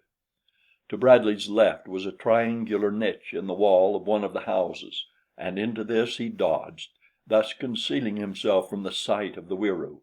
Beside him was a door painted a vivid yellow and constructed after the same fashion as the other Wieroo doors he had seen, being made up of countless narrow strips of wood from 4 to 6 inches in length, laid on in patches of about the same width, the strips in adjacent patches never running in the same direction. The result bore some resemblance to a crazy patchwork quilt, which was heightened when, as in one of the doors he had seen, contiguous patches were painted different colors. The strips appeared to have been bound together and to the underlying framework of the door with gut or fiber, and also glued, after which a thick coating of paint had been applied. One edge of the door was formed of a straight, round pole about 2 inches in diameter that protruded at top and bottom, the projections setting in round holes in both lintel and sill, forming the axis upon which the door swung. An eccentric disc upon the inside face of the door engaged a slot in the frame, when it was desired to secure the door against intruders. As Bradley stood flattened against the wall, waiting for the Wieroo to move on, he heard the creature's wings brushing against the sides of the buildings as it made its way down the narrow passage in his direction. As the yellow door offered the only means of escape without detection, the Englishman decided to risk whatever might lie beyond it, and so, boldly pushing it in, he crossed the threshold and entered a small apartment. As he did so, he heard a muffled ejaculation of surprise, and turning his eyes in the direction from whence the sound had come, he beheld a wide-eyed girl standing flattened against the opposite wall, an expression of incredulity upon her face. At a glance he saw that she was of no race of humans that he had come in contact with since his arrival upon Caprona. There was no trace about her form or features of any relationship to those low orders of men, nor was she appareled as they, or rather she did not entirely lack apparel, as did most of them. A soft hide fell from her left shoulder to just below her left hip on one side and almost to her right knee on the other. A loose girdle was about her waist, and golden ornaments such as he had seen in the blue and white chest encircled her arms and legs, while a golden fillet with a triangular diadem bound her heavy hair above her brows. Her skin was white as from long confinement within doors, but it was clear and fine. Her figure, partially concealed by the soft deerskin, was all curves of symmetry and youthful grace, while her features might easily have been the envy of the most feted of continental beauties. If the girl was surprised by the sudden appearance of Bradley, the latter was absolutely astounded to discover so wondrous a creature among the hideous inhabitants of the city of human skulls. For a moment the two looked at one another in unconcealed consternation, and then Bradley spoke, using, to the best of his poor ability, the common tongue of Caspak.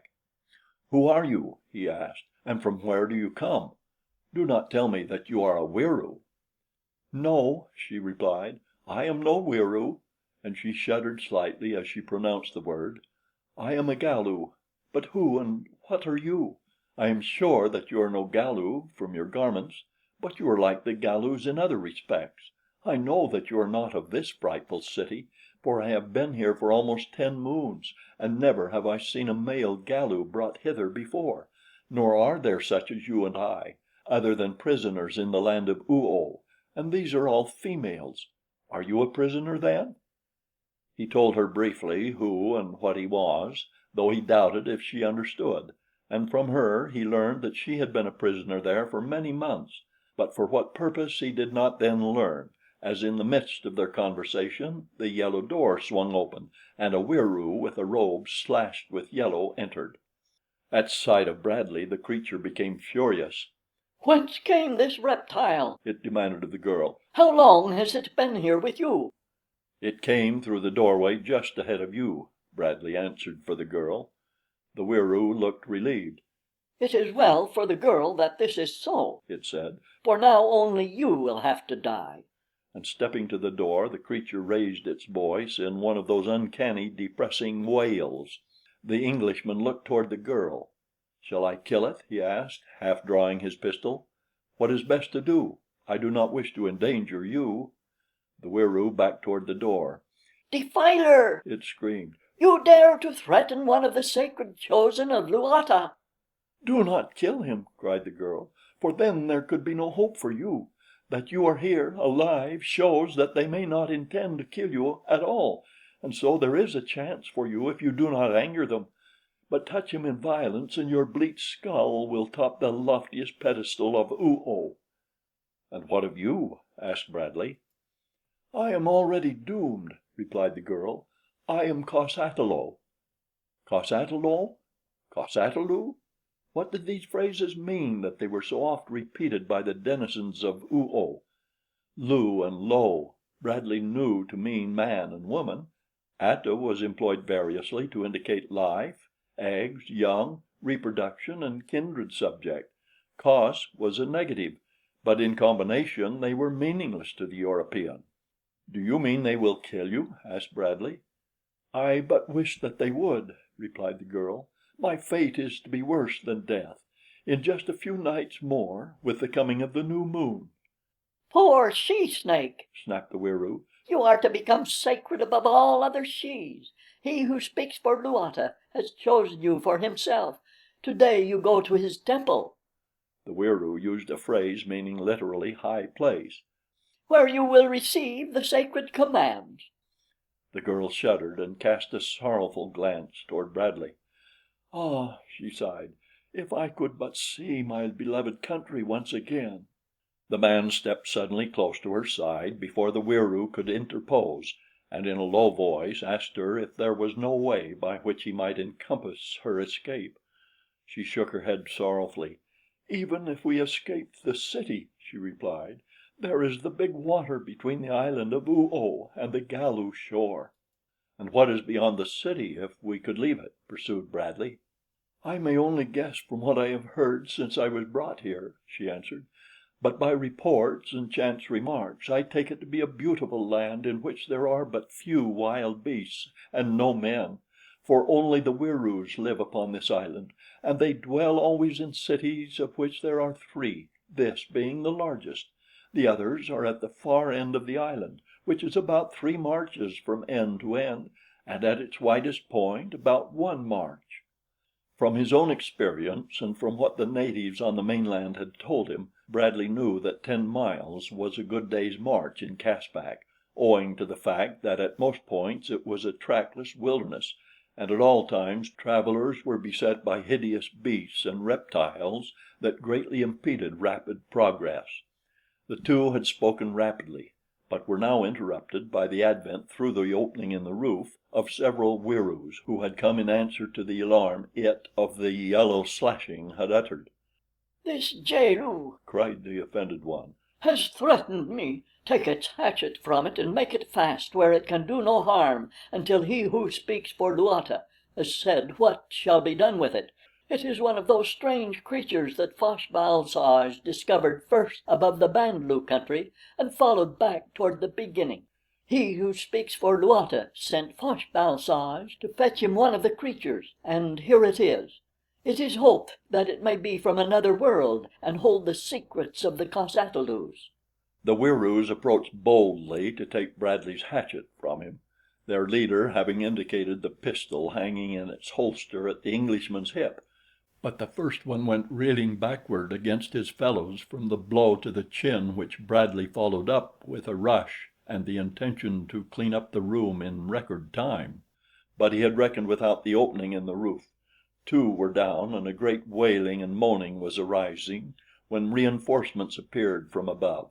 Bradley did not see them, but the girl did, and though she cried out a warning, it came too late for him to avoid a large Wieroo, who dived head foremost for him, striking him between the shoulders and bearing him to the floor. Instantly a dozen more were piling on top of him. His pistol was wrenched from its holster, and he was securely pinioned down by the weight of numbers. At a word from the Wieroo of the yellow slashing, who evidently was a person of authority, one left and presently returned with fiber ropes with which Bradley was tightly bound. "Now bear him to the Blue Place of Seven Skulls," directed the chief Wieroo, "and one take the word of all that has passed to him who speaks for Luata." Each of the creatures raised a hand, the back against its face, as though in salute. One seized Bradley and carried him through the yellow doorway to the roof from whence it rose upon its widespread wings and flapped off across the rooftops of Oo with its heavy burden clutched in its long talons. Below him Bradley could see the city stretching away to a distance on every hand. It was not as large as he had imagined, though he judged that it was at least 3 miles square. The houses were piled in indescribable heaps, sometimes to a height of 100 feet. The streets and alleys were short and crooked, and there were many areas where buildings had been wedged in so closely that no light could possibly reach the lowest tiers, the entire surface of the ground being packed solidly with them. The colors were varied and startling, the architecture amazing. Many roofs were cup or saucer shaped, with a small hole in the center of each, as though they had been constructed to catch rainwater and conduct it to a reservoir beneath, but nearly all the others had the large opening in the top that Bradley had seen used by these flying men in lieu of doorways.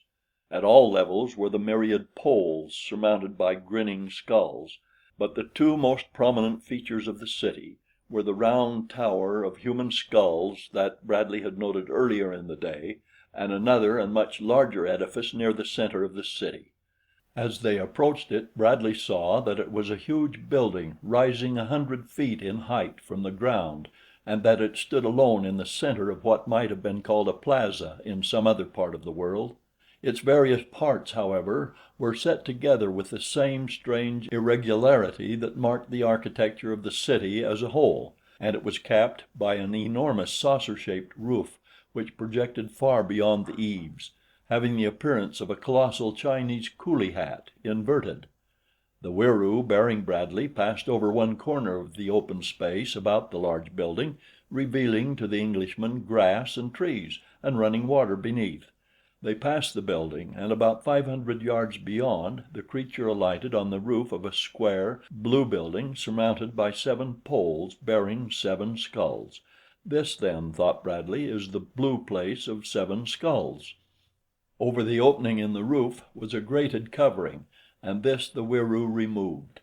The thing then tied a piece of fiber rope to one of Bradley's ankles and rolled him over the edge of the opening. All was dark below, and for an instant the Englishman came as near to experiencing real terror as he had ever come in his life before. As he rolled off into the black abyss, he felt the rope tighten about his ankle, and an instant later he was stopped with a sudden jerk to swing, pendulum-like, head downward. Then the creature lowered away until Bradley's head came in sudden and painful contact with the floor below, after which the Wieroo let loose of the rope entirely, and the Englishman's body crashed to the wooden planking.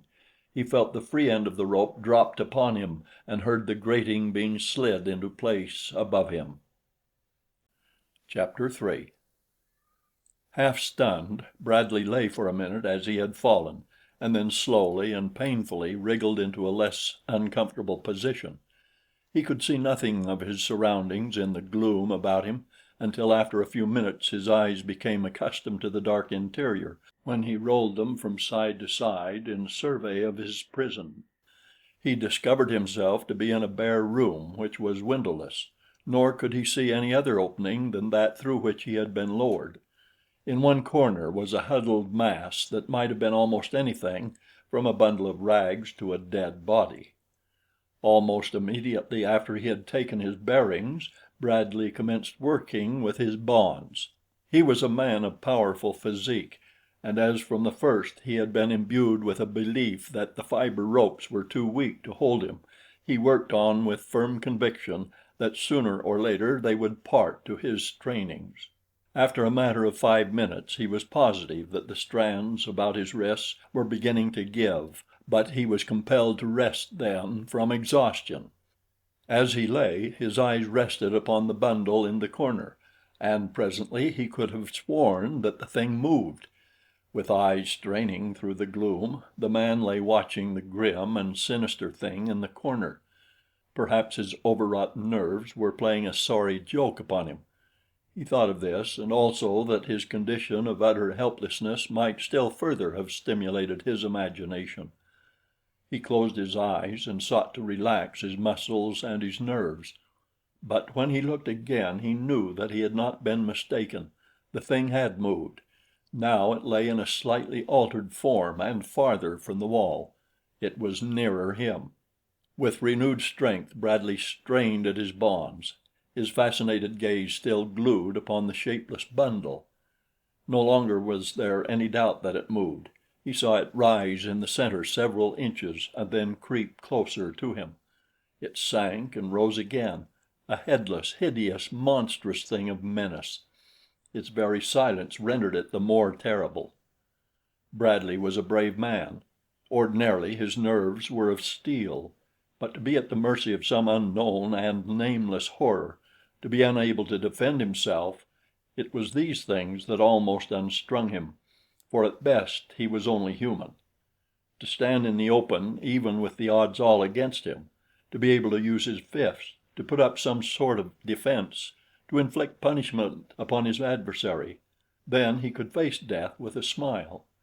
It was not death that he feared now, it was that horror of the unknown that is part of the fiber of every son of woman. Closer and closer came the shapeless mass. Bradley lay motionless and listened. What was that he heard? Breathing? He could not be mistaken.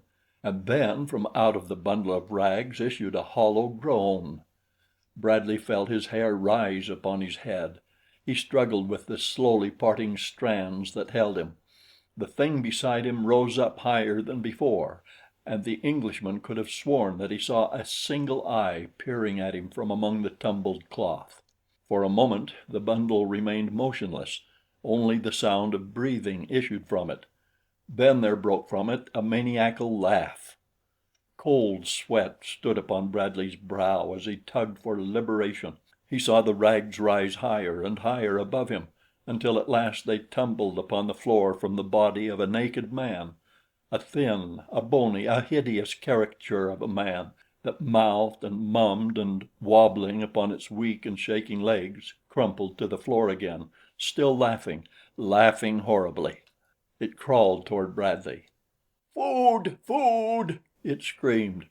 "There is a way out! There is a way out!" Dragging itself to his side, the creature slumped upon the Englishman's breast. "Food!" It shrilled as with its bony fingers and its teeth it sought the man's bare throat. "Food! There is a way out!" Bradley felt teeth upon his jugular. He turned and twisted, shaking himself free for an instant, but once more with hideous persistence the thing fastened itself upon him. The weak jaws were unable to send the dull teeth through the victim's flesh, but Bradley felt it pawing, pawing, pawing like a monstrous rat seeking his life's blood. The skinny arms now embraced his neck, holding the teeth to his throat against all his efforts to dislodge the thing. Weak as it was, it had strength enough for this in its mad efforts to eat. Mumbling as it worked, it repeated again and again, "Food! Food! There is a way out!" until Bradley thought those two expressions alone would drive him mad. And all but mad he was, as with a final effort, backed by almost maniacal strength, he tore his wrists from the confining bonds, and grasping the repulsive thing upon his breast, hurled it halfway across the room. Panting like a spent hound, Bradley worked at the thongs about his ankles while the maniac lay quivering and mumbling where it had fallen. Presently the Englishman leaped to his feet, freer than he had ever before felt in all his life, though he was still hopelessly a prisoner in the blue place of seven skulls. With his back against the wall for support, so weak the reaction left him, Bradley stood watching the creature upon the floor. He saw it move and slowly raise itself to its hands and knees, where it swayed to and fro as its eyes roved about in search of him. And when at last they found him, there broke from the drawn lips the mumbled words, "Food! Food! There is a way out!" The pitiful supplication in the tones touched the Englishman's heart. He knew that this would be no Wieroo, but possibly once a man like himself who had been cast into this pit of solitary confinement, with this hideous result that might in time be his fate also. And then, too, there was the suggestion of hope held out by the constant reiteration of the phrase, "There is a way out." Was there a way out? What did this poor thing know? "Who are you, and how long have you been here?" Bradley suddenly demanded. For a moment the man upon the floor made no response. Then mumblingly came the words, "Food! Food!" "Stop!" commanded the Englishman. The injunction might have been barked from the muzzle of a pistol. It brought the man to a sitting posture, his hands off the ground. He stopped swaying to and fro, and appeared to be startled into an attempt to master his faculties of concentration and thought. Bradley repeated his questions sharply. "I am An-Tak, the Galu," replied the man. "Luata alone knows how long I have been here. Maybe 10 moons, maybe 10 moons 3 times." It was the Caspakian equivalent of 30. "I was young and strong when they brought me here. Now I am old and very weak. I am cos-ata-lu. That is why they have not killed me. If I tell them the secret of becoming cos-ata-lu, they will take me out. But how can I tell them that which Luata alone knows?" "What is cos-ata-lu?" demanded Bradley. "Food! Food! There is a way out!" mumbled the Galu. Bradley strode across the floor, seized the man by his shoulders and shook him. "Tell me," he cried, "what is cos-ata-lu?" "Food!" whimpered An-Tak. Bradley bethought himself. His haversack had not been taken from him. In it, besides his razor and knife, were odds and ends of equipment and a small quantity of dried meat. He tossed a small strip of the latter to the starving Galu. An-Tak seized upon it and devoured it ravenously. It instilled new life in the man. "What is cos-ata-lu?" insisted Bradley again. An-Tak tried to explain. His narrative was often broken by lapses of concentration, during which he reverted to his plaintive mumbling for food and recurrence to the statement that there was a way out. But by firmness and patience the Englishman drew out piecemeal a more or less lucid exposition of the remarkable scheme of evolution that rules in Caspak. In it he found explanations of the hitherto inexplicable. He discovered why he had seen no babes or children among the Caspakian tribes with which he had come in contact, why each more northerly tribe evinced a higher state of development than those south of them, why each tribe included individuals ranging in physical and mental characteristics from the highest of the next lower race to the lowest of the next higher, and why the women of each tribe immersed themselves each morning for an hour or more in the warm pools near which the habitations of their people always were located. And too, he discovered why those pools were almost immune from the attacks of carnivorous animals and reptiles. He learned that all but those who were cos ata lu came up cor sva jo, or from the beginning. The egg from which they first developed into tadpole form was deposited, with millions of others, in one of the warm pools, and with it a poisonous serum that the carnivora instinctively shunned. Down the warm stream from the pool floated the countless billions of eggs and tadpoles, developing as they drifted slowly toward the sea. Some became tadpoles in the pool, some in the sluggish stream, and some not until they reached the great inland sea. In the next stage they became fishes or reptiles. An Tak was not positive which, and in this form, always developing, they swam far to the south, where, amid the rank and teeming jungles, some of them evolved into amphibians. Always there were those whose development stopped at the first stage, others whose development ceased when they became reptiles, while by far the greater proportion formed the food supply of the ravenous creatures of the deep. Few indeed were those that eventually developed into baboons and then apes, which was considered by Caspakians the real beginning of evolution. From the egg, then, the individual develops slowly into a higher form, just as the frog's egg develops through various stages from a fish with gills to a frog with lungs. With that thought in mind, Bradley discovered that it was not difficult to believe in the possibility of such a scheme. There was nothing new in it. From the ape, the individual, if it survived, slowly developed into the lowest order of man, the Alu, and then by degrees to Bo lu, Sto lu, Band lu, Kro lu, and finally Galu. And in each stage countless millions of other eggs were deposited in the warm pools of the various races and floated down to the great sea to go through a similar process of evolution outside the womb as develops our own young within. But in Caspak the scheme is much more inclusive, for it combines not only individual development, but the evolution of species and genera. If an egg survives, it goes through all the stages of development that man has passed through during the unthinkable eons since life first moved upon the earth's face.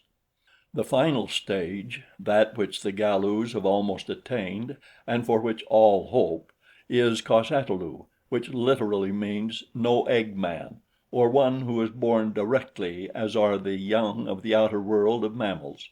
Some of the Galus produce cos ata lu and cos ata lo both, the Wieroos only cos ata lu. In other words, all Wieroos are born male, and so they prey upon the Galus for their women, and sometimes capture and torture the Galu men, who are cos ata lu, in an endeavor to learn the secret which they believe will give them unlimited power over all other denizens of Caspak. No Wieroos come up from the beginning.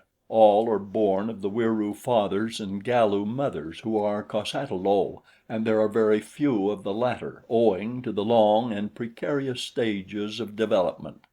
7 generations of the same ancestor must come up from the beginning before a cos ata lu child may be born, and when one considers the frightful dangers that surround the vital spark from the moment it leaves the warm pool where it has been deposited to float down to the sea amid the voracious creatures that swarm the surface and the deeps, and the almost equally unthinkable trials of its effort to survive after it once becomes a land animal and starts northward through the horrors of the Caspakian jungles and forests, it is plainly a wonder that even a single babe has ever been born to a Galu woman.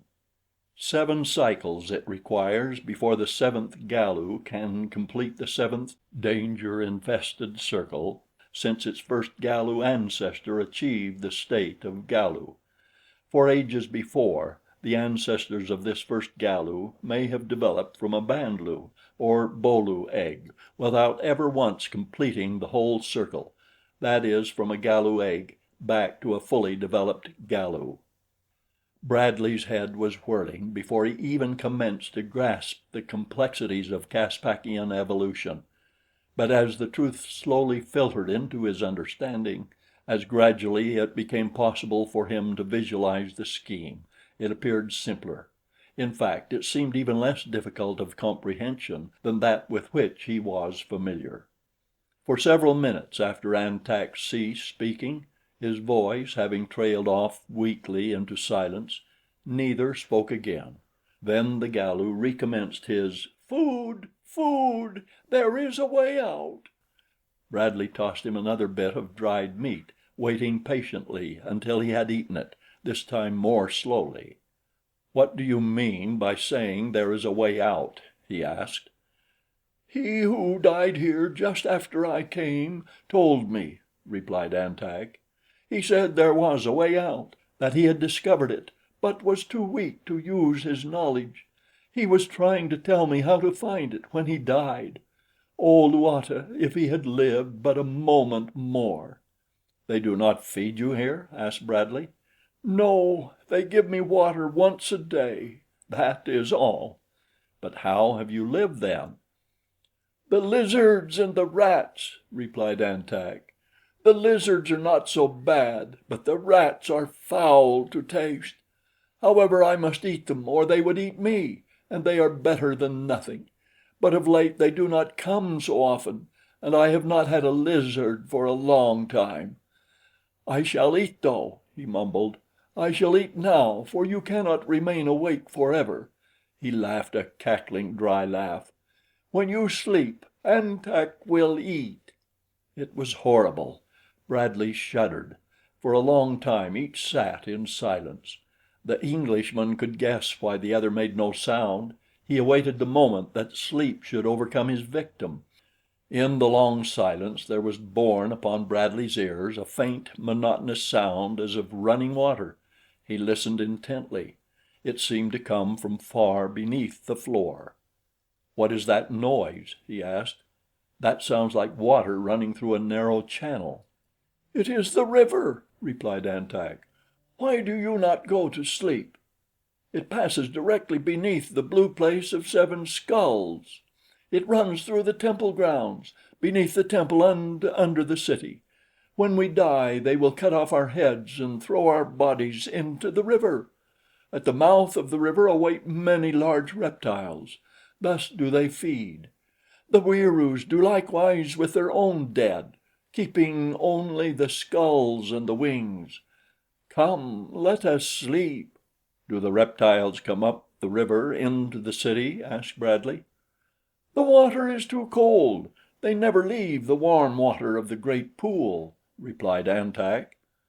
"Let us search for the way out," suggested Bradley. An Tak shook his head. "I have searched for it all these moons," he said. "If I could not find it, how would you?" Bradley made no reply, but commenced a diligent examination of the walls and floor of the room, pressing over each square foot and tapping with his knuckles. About 6 feet from the floor he discovered a sleeping perch near one end of the apartment. He asked An Tak about it, but the Galu said that no Wieroo had occupied the place since he had been incarcerated there. Again and again Bradley went over the floor and walls as high up as he could reach. Finally he swung himself to the perch that he might examine at least one end of the room all the way to the ceiling. In the center of the wall, close to the top, an area about 3 feet square gave forth a hollow sound when he rapped upon it. Bradley felt over every square inch of that area with the tips of his fingers. Near the top he found a small round hole a trifle larger in diameter than his forefinger, which he immediately stuck into it. The panel, if such it was, seemed about an inch thick, and beyond it his finger encountered nothing. Bradley crooked his finger upon the opposite side of the panel and pulled toward him, steadily but with considerable force. Suddenly the panel flew inward, nearly precipitating the man to the floor. It was hinged at the bottom, and when lowered, the outer edge rested upon the perch, making a little platform parallel with the floor of the room. Beyond the opening was an utterly dark void. The Englishman leaned through it and reached his arm as far as possible into the blackness, but touched nothing. Then he fumbled in his haversack for a match, a few of which remained to him. When he struck it, An Tak gave a cry of terror. Bradley held the light far into the opening before him, and in its flickering rays saw the top of a ladder descending into a black abyss below. How far down it extended he could not guess, but that he should soon know definitely he was positive. "You have found it! You have found the way out!" screamed An Tak. "Oh, Luata! And now I am too weak to go. Take me with you! Take me with you!" "Shut up," admonished Bradley. "You will have the whole flock of birds around our heads in a minute, and neither of us will escape. Be quiet, and I'll go ahead. If I find a way out, I'll come back and help you, if you'll promise not to try to eat me up again." "I promise," cried An Tak. "Oh, Luata, how could you blame me?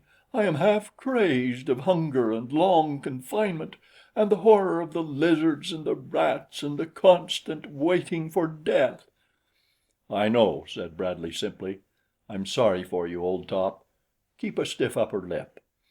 And he slipped through the opening, found the ladder with his feet, closed the panel behind him, and started downward into the darkness. Below him rose more and more distinctly the sound of running water. The air felt damp and cool. He could see nothing of his surroundings and felt nothing but the smooth, worn sides and rungs of the ladder, down which he felt his way cautiously lest a broken rung or a misstep should hurl him downward. As he descended thus slowly, the ladder seemed interminable and the pit bottomless. Yet he realized when at last he reached the bottom that he could not have descended more than 50 feet. The bottom of the ladder rested on a narrow ledge paved with what felt like large round stones, but what he knew from experience to be human skulls. He could not but marvel as to where so many countless thousands of the things had come from, until he paused to consider that the infancy of Caspak dated doubtlessly back into remote ages, far beyond what the outer world considered the beginning of earthly time. For all these eons, the Wieroos might have been collecting human skulls from their enemies and their own dead, enough to have built an entire city of them. Feeling his way along the narrow ledge, Bradley came presently to a blank wall that stretched out over the water swirling beneath him, as far as he could reach. Stooping, he groped about with one hand, reaching down toward the surface of the water, and discovered that the bottom of the wall arched above the stream. How much space there was between the water and the arch he could not tell, nor how deep the former. There was only one way in which he might learn these things, and that was to lower himself into the stream. For only an instant he hesitated, weighing his chances. Behind him lay almost certainly the horrid fate of An Tak. Before him, nothing worse than a comparatively painless death by drowning. Holding his haversack above his head with one hand, he lowered his feet slowly over the edge of the narrow platform. Almost immediately he felt the swirling of cold water about his ankles, and then with a silent prayer he let himself drop gently into the stream. Great was Bradley's relief when he found the water no more than waist deep and beneath his feet a firm gravel bottom. Feeling his way cautiously, he moved downward with the current, which was not so strong as he had imagined from the noise of the running water. Beneath the first arch he made his way, following the winding curvatures of the right-hand wall. After a few yards of progress, his hand came suddenly in contact with a slimy thing clinging to the wall, a thing that hissed and scuttled out of reach. What it was the man could not know, but almost instantly there was a splash in the water just ahead of him, and then another. On he went, passing beneath other arches at varying distances, and always in utter darkness. Unseen denizens of this great sewer, disturbed by the intruder, splashed into the water ahead of him and wriggled away. Time and again his hand touched them, and never for an instant could he be sure that at the next step some gruesome thing might not attack him. He had strapped his haversack about his neck, well above the surface of the water, and in his left hand he carried his knife. Other precautions there were none to take. The monotony of the blind trail was increased by the fact that from the moment he had started from the foot of the ladder, he had counted his every step. He had promised to return for An-Tak if it proved humanly possible to do so, and he knew that in the blackness of the tunnel he could locate the foot of the ladder in no other way. He had taken 269 steps. Afterward he knew that he should never forget that number, when something bumped gently against him from behind. Instantly he wheeled about, and with knife ready to defend himself, stretched forth his right hand to push away the object that now had lodged against his body. His fingers, feeling through the darkness, came in contact with something cold and clammy. They passed to and fro over the thing until Bradley knew that it was the face of a dead man floating upon the surface of the stream. With an oath he pushed his gruesome companion out into midstream to float on down toward the great pool and the awaiting scavengers of the deep. At his 413th step another corpse bumped against him. How many had passed him without touching he could not guess, but suddenly he experienced the sensation of being surrounded by dead faces floating along with him, all set in hideous grimaces, their dead eyes glaring at this profaning alien who dared intrude upon the waters of this river of the dead, a horrid escort pregnant with dire forebodings and with menace. Though he advanced very slowly, he tried always to take steps of about the same length, so that he knew that though considerable time had elapsed, yet he had really advanced no more than 400 yards, when ahead he saw a lessening of the pitch darkness, and at the next turn of the stream his surroundings became vaguely discernible. Above him was an arched roof, and on either hand walls pierced at intervals by apertures covered with wooden doors. Just ahead of him in the roof of the aqueduct was a round, black hole about 30 inches in diameter.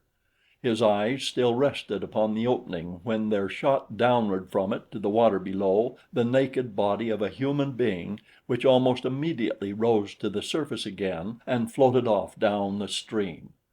In the dim light Bradley saw that it was a dead Wieroo, from which the wings and the head had been removed. A moment later another headless body floated past, recalling what An-Tak had told him of the skull collecting customs of the Wieroo. Bradley wondered how it happened that the first corpse he had encountered in the stream had not been similarly mutilated. The farther he advanced now, the lighter it became. The number of corpses was much smaller than he had imagined, only 2 more passing him before, at 600 steps, or about 500 yards from the point he had taken to the stream, he came to the end of the tunnel and looked out upon sunlit water running between grassy banks. One of the last corpses to pass him was still clothed in the white robe of a Wieroo, blood-stained over the headless neck that it concealed. Drawing closer to the opening leading into the bright daylight, Bradley surveyed what lay beyond. A short distance before him a large building stood in the center of several acres of grass and tree-covered ground, spanning the stream which disappeared through an opening in its foundation wall. From the large saucer-shaped roof and the vivid colorings of the various heterogeneous parts of the structure, he recognized it as the temple past which he had been borne to the blue place of 7 skulls. To and fro flew Wieroos, going to and from the temple. Others passed on foot across the open grounds, assisting themselves with their great wings, so that they barely skimmed the earth. To leave the mouth of the tunnel would have been to court instant discovery and capture, but by what other avenue he might escape, Bradley could not guess unless he retraced his steps up the stream and sought egress from the other end of the city. The thought of traversing that dark and horror-ridden tunnel for perhaps miles he could not entertain. There must be some other way. Perhaps after dark he could steal through the temple grounds and continue on downstream until he had come beyond the city. and so he stood and waited until his limbs became almost paralyzed with cold, and he knew that he must find some other plan for escape. A half-formed decision to risk an attempt to swim under water to the temple was crystallizing in spite of the fact that any chance Wieroo flying above the stream might easily see him, when again a floating object bumped against him from behind and lodged across his back. Turning quickly, he saw that the thing was what he had immediately guessed it to be, a headless and wingless Wieroo corpse. With a grunt of disgust he was about to push it from him when the white garment enshrouding it suggested a bold plan to his resourceful brain. Grasping the corpse by an arm, he tore the garment from it and then let the body float downward toward the temple. With great care he draped the robe about him. The bloody blotch that had covered the severed neck he arranged about his own head. His haversack he rolled as tightly as possible and stuffed beneath his coat over his breast. Then he fell gently to the surface of the stream, and lying upon his back, floated downward with the current and out into the open sunlight. Through the weave of the cloth he could distinguish large objects. He saw a Wieroo flap dismally above him. He saw the banks of the stream float slowly past. He heard a sudden wail upon the right-hand shore, and his heart stood still lest his ruse had been discovered. But never by a move of a muscle did he betray that aught but a cold lump of clay floated there upon the bosom of the water, and soon, though it seemed an eternity to him, the direct sunlight was blotted out, and he knew that he had entered beneath the temple. Quickly he felt for bottom with his feet, and as quickly stood erect, snatching the bloody, clammy cloth from his face. On both sides were blank walls, and before him the river turned a sharp corner and disappeared. Feeling his way cautiously forward, he approached the turn and looked around the corner. To his left was a low platform about a foot above the level of the stream, and onto this he lost no time in climbing, for he was soaked from head to foot, cold and almost exhausted. As he lay resting on the skull-paved shelf, he saw in the center of the vault above the river another of those sinister round holes through which he momentarily expected to see a headless corpse shoot downward in its last plunge to a watery grave. A few feet along the platform a closed door broke the blankness of the wall. As he lay looking at it and wondering what lay behind, his mind filled with fragments of many wild schemes of escape, it opened and a white-robed Wieroo stepped out upon the platform. The creature carried a large wooden basin filled with rubbish. Its eyes were not upon Bradley, who drew himself to a squatting position and crouched as far back in the corner of the niche in which the platform was set as he could force himself. The Wieroo stepped to the edge of the platform and dumped the rubbish into the stream. If it turned away from him as it started to retrace its steps to the doorway, there was a small chance that it might not see him, but if it turned toward him, there was none at all. Bradley held his breath. The Wieroo paused a moment, gazing down into the water. Then it straightened up and turned toward the Englishman. Bradley did not move. The Wieroo stopped and stared intently at him. It approached him questioningly. Still Bradley remained as though carved of stone. The creature was directly in front of him. It stopped. There was no chance on earth that it would not discover what he was. With the quickness of a cat, Bradley sprang to his feet and with all his strength, backed by his heavy weight, struck the Wieroo upon the point of the chin. Without a sound, the thing crumpled to the platform, while Bradley, acting almost instinctively to the urge of the first law of nature, rolled the inanimate body over the edge into the river. Then he looked at the open doorway, crossed the platform, and peered within the apartment beyond. What he saw was a large room, dimly lighted, and about the side rows of wooden vessels stacked one upon another. There was no Wieroo in sight, so the Englishman entered. At the far end of the room was another door, and as he crossed toward it, he glanced into some of the vessels which he found were filled with dried fruits, vegetables, and fish. Without more ado, he stuffed his pockets and his haversack full, thinking of the poor creature awaiting his return in the gloom of the Place of Seven Skulls. When night came, he would return and fetch An Tak this far at least; but in the meantime it was his intention to reconnoiter in the hope that he might discover some easier way out of the city than that offered by the chill, black channel of the ghastly river of corpses. Beyond the farther door stretched a long passageway, from which closed doorways led into other parts of the cellars of the temple. A few yards from the storeroom a ladder rose from the corridor through an aperture in the ceiling. Bradley paused at the foot of it, debating the wisdom of further investigation against a return to the river, but strong within him was the spirit of exploration that had scattered his race to the four corners of the earth. What new mysteries lay hidden in the chambers above? The urge to know was strong upon him, though his better judgment warned him that the safer course lay in retreat. For a moment he stood thus, running his fingers through his hair. Then he cast discretion to the winds and began the ascent. In conformity with such Wieroo architecture as he had already observed, the well through which the ladder rose continually canted at an angle from the perpendicular. At more or less regular stages it was pierced by apertures closed by doors, none of which he could open until he had climbed fully 50 feet from the river level. Here he discovered a door already ajar, opening into a large circular chamber, the walls and floors of which were covered with the skins of wild beasts and with rugs of many colors. But what interested him most was the occupants of the room, a Wieroo and a girl of human proportions. She was standing with her back against a column which rose from the center of the apartment from floor to ceiling, a hollow column about 40 inches in diameter in which he could see an opening some 30 inches across. The girl's side was toward Bradley and her face averted, for she was watching the Wieroo, who was now advancing slowly toward her, talking as he came. Bradley could distinctly hear the words of the creature, who was urging the girl to accompany him to another Wieroo city.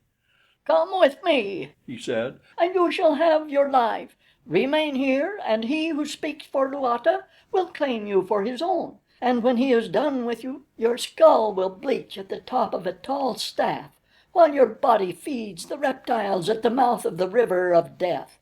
Even though you bring into the world a female Wieroo, your fate will be the same if you do not escape him, while with me you shall have life and food, and none shall harm you."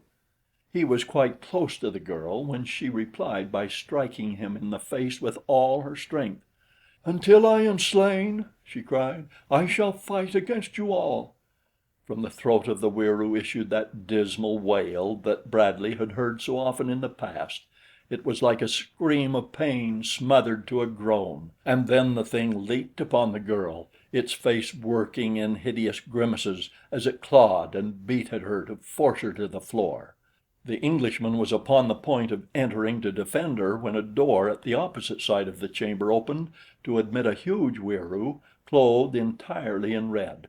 At sight of the two struggling upon the floor, the newcomer raised his voice in a shriek of rage. Instantly the Wieroo who was attacking the girl leaped to his feet and faced the other.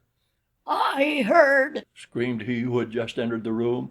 "I heard, and when he who speaks for Luata shall have heard—" He paused and made a suggestive movement of a finger across his throat.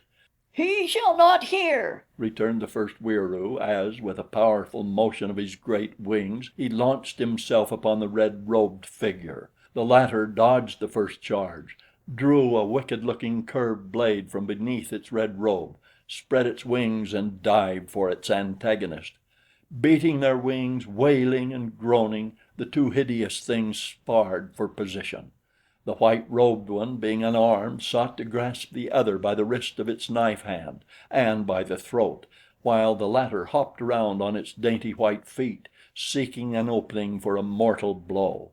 Once it struck and missed, and then the other rushed in and clinched, at the same time securing both the holds it sought. Immediately the two commenced beating at each other's heads with the joints of their wings, kicking with their soft, puny feet, and biting each at the other's face. In the meantime the girl moved about the room, keeping out of the way of the duelists, and as she did so Bradley caught a glimpse of her full face and immediately recognized her as the girl of the place of the yellow door. He did not dare intervene now until one of the Wieroo had overcome the other, lest the two should turn upon him at once, when the chances were fair that he would be defeated in so unequal a battle as the curved blade of the red Wieroo would render it, and so he waited, watching the white-robed figure slowly choking the life from him of the red robe. The protruding tongue and the popping eyes proclaimed that the end was near, and a moment later the red robe sank to the floor of the room, the curved blade slipping from the nerveless fingers. For an instant longer the victor clung to the throat of his defeated antagonist, and then he rose, dragging the body after him, and approached the central column. Here he raised the body and thrust it into the aperture, where Bradley saw it drop suddenly from sight. Instantly there flashed into his memory the circular openings in the roof of the river vault and the corpses he had seen drop from them to the water beneath. As the body disappeared, the Wieroo turned and cast about the room for the girl. For a moment he stood eyeing her. You saw, He muttered. and if you tell them, he who speaks for Luata will have my wings severed while still I live, and my head will be severed, and I shall be cast into the river of death, for thus it happens even to the highest who slay one of the red robe. You saw, and you must die. He ended with a scream as he rushed upon the girl. Bradley waited no longer. Leaping into the room he ran for the Wieroo, who had already seized the girl, and as he ran he stooped and picked up the curved blade. The creature's back was toward him, as with his left hand he seized it by the neck. Like a flash the great wings beat backward as the creature turned, and Bradley was swept from his feet, though he still retained his hold upon the blade. Instantly the Wieroo was upon him. Bradley lay slightly raised upon his left elbow, his right arm free, and as the thing came close he cut at the hideous face with all the strength that lay within him. The blade struck at the junction of the neck and torso, and with such force as to completely decapitate the Wieroo, the hideous head dropping to the floor and the body falling forward upon the Englishman. Pushing it from him, he rose to his feet and faced the wide-eyed girl. "Luata!" she exclaimed. "How came you here?" Bradley shrugged. "Here I am," he said, "but the thing now is to get out of here, both of us." The girl shook her head. "It cannot be," she stated sadly. "That is what I thought when they dropped me into the blue place of seven skulls," replied Bradley. "Can't be done. I did it. Here, you're mussing up the floor something awful, you." This last to the dead Wieroo, as he stooped and dragged the corpse to the central shaft, where he raised it to the aperture and let it slip into the tube. Then he picked up the head and tossed it after the body. "Don't be so glum," he admonished the former as he carried it toward the well. "Smile." "But how can he smile?" questioned the girl, a half puzzled, half frightened look upon her face. "He is dead." "That's so," admitted Bradley, "and I suppose he does feel a bit cut up about it." The girl shook her head and edged away from the man toward the door. "Come," said the Englishman, "we've got to get out of here. If you don't know a better way than the river, it's the river then." The girl still eyed him askance. "But how could he smile when he was dead?" Bradley laughed aloud. "I thought we English were supposed to have the least sense of humor of any people in the world," he cried, "but now I've found one human being who hasn't any.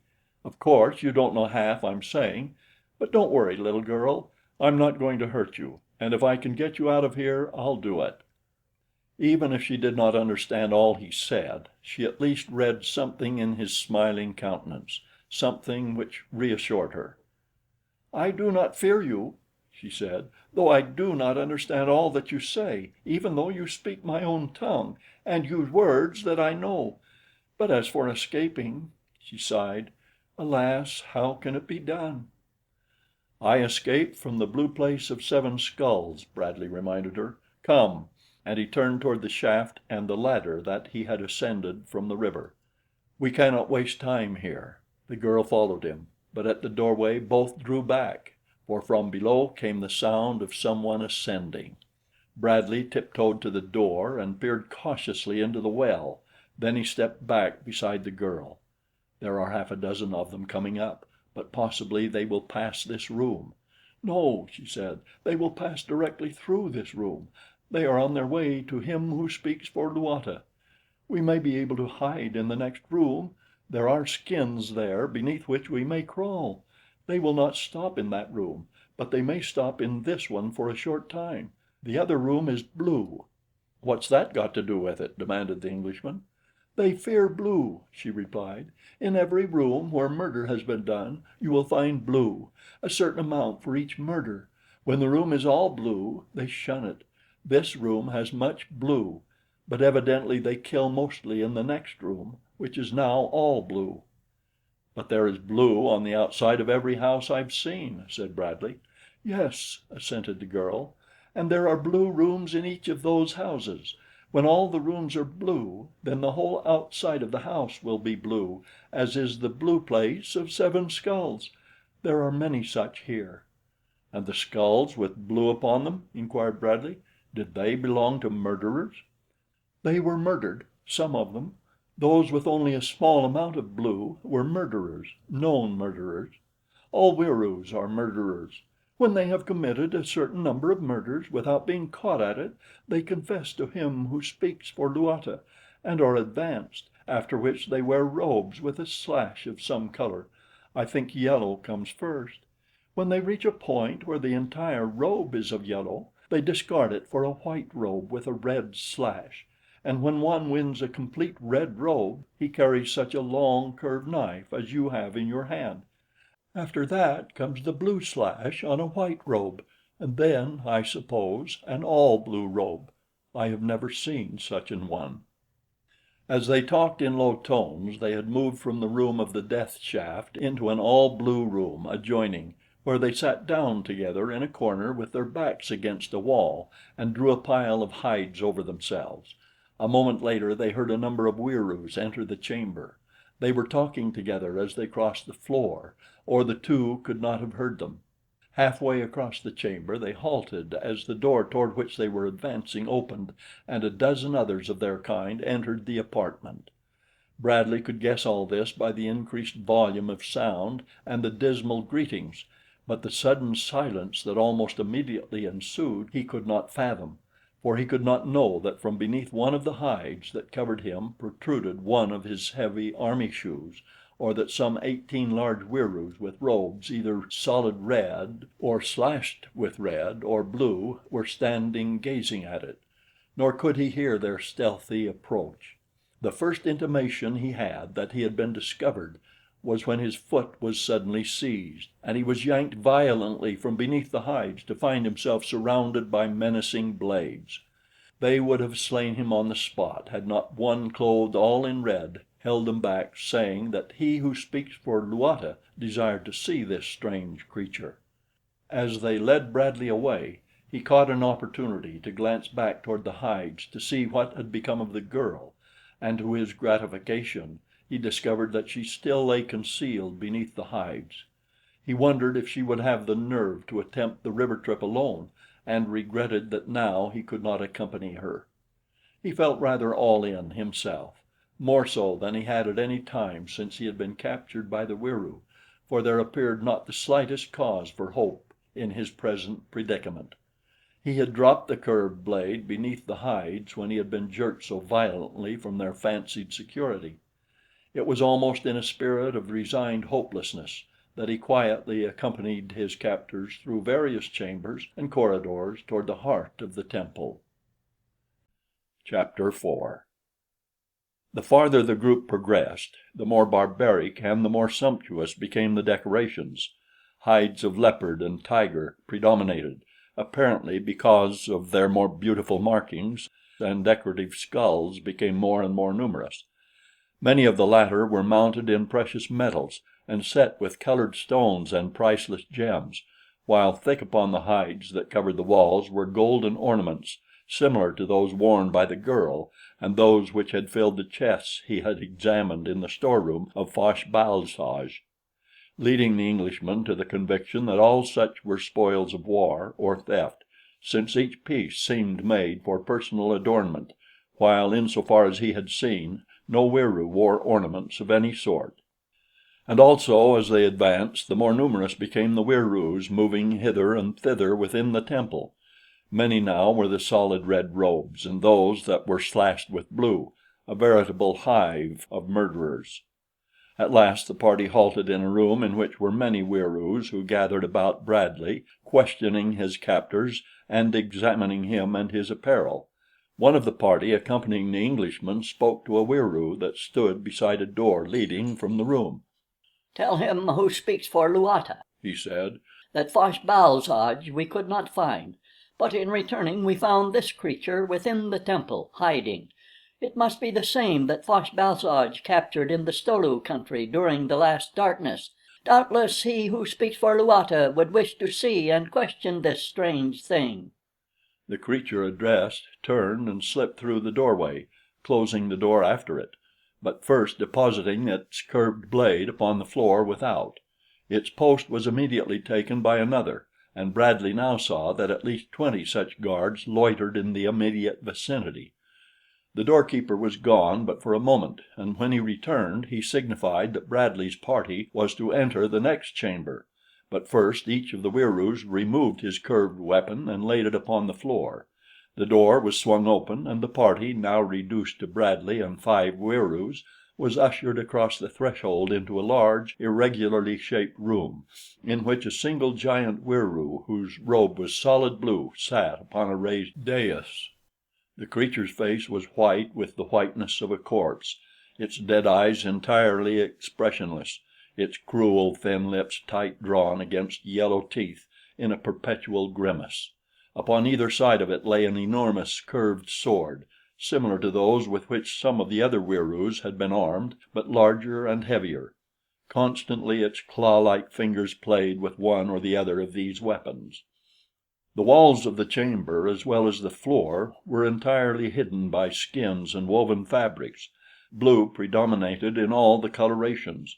Fastened against the hides were many pairs of Wieroo wings, mounted so that they resembled long black shields. Upon the ceiling were painted in blue characters a bewildering series of hieroglyphics, and upon pedestals set against the walls or standing out well within the room were many human skulls. As the Wieroos approached the figure upon the dais, they leaned far forward, raising their wings above their heads and stretching their necks as though offering them to the sharp swords of the grim and hideous creature. "O thou who speakest for Luata," exclaimed one of the party, "we bring you the strange creature that Fosh-bal-soj captured and brought thither at thy command." So this then was the godlike figure that spoke for divinity. This arch murderer was the Caspakian representative of God on earth. His blue robe announced him the one, and the seeming humility of his minions the other. For a long minute he glared at Bradley. Then he began to question him. From whence he came, and how, the name and description of his native country, and 100 other queries. "Are you Cos-ata-lu?" the creature asked. Bradley replied that he was, and that all his kind were, as well as every living thing in his part of the world. "Can you tell me the secret?" asked the creature.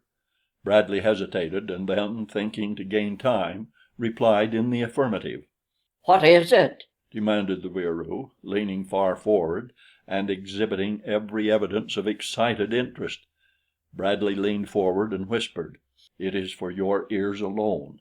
I will not divulge it to others, and then only on condition that you carry me and the girl I saw in the place of the yellow door near to that of Fosh-bal-soj back to her own country." The thing rose in wrath, holding one of its swords above its head. "Who are you to make terms for him who speaks for Luata?" it shrilled. "Tell me the secret, or die where you stand." "And if I die now, the secret goes with me," Bradley reminded him. "Never again will you get the opportunity to question another of my kind who knows the secret. Anything to gain time, to get the rest of the Wieroos from the room, that he might plan some scheme for escape and put it into effect." The creature turned upon the leader of the party that had brought Bradley. "Is the thing with weapons?" it asked. No. was the response. Then go, but tell the guard to remain close by, commanded the High One. The Wieroos salaamed and withdrew, closing the door behind them. He who speaks for Luata grasped a sword nervously in his right hand. At his left side lay the second weapon. It was evident that he lived in constant dread of being assassinated. The fact that he permitted none with weapons within his presence, and that he always kept two swords at his side, pointed to this. Bradley was racking his brain to find some suggestion of a plan whereby he might turn the situation to his own account. His eyes wandered past the weird figure before him.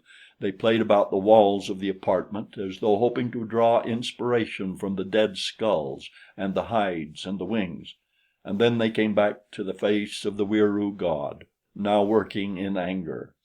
quick, Screamed the thing. the secret. "Will you give me and the girl our freedom?" insisted Bradley. For an instant the thing hesitated, and then it grumbled, Yes.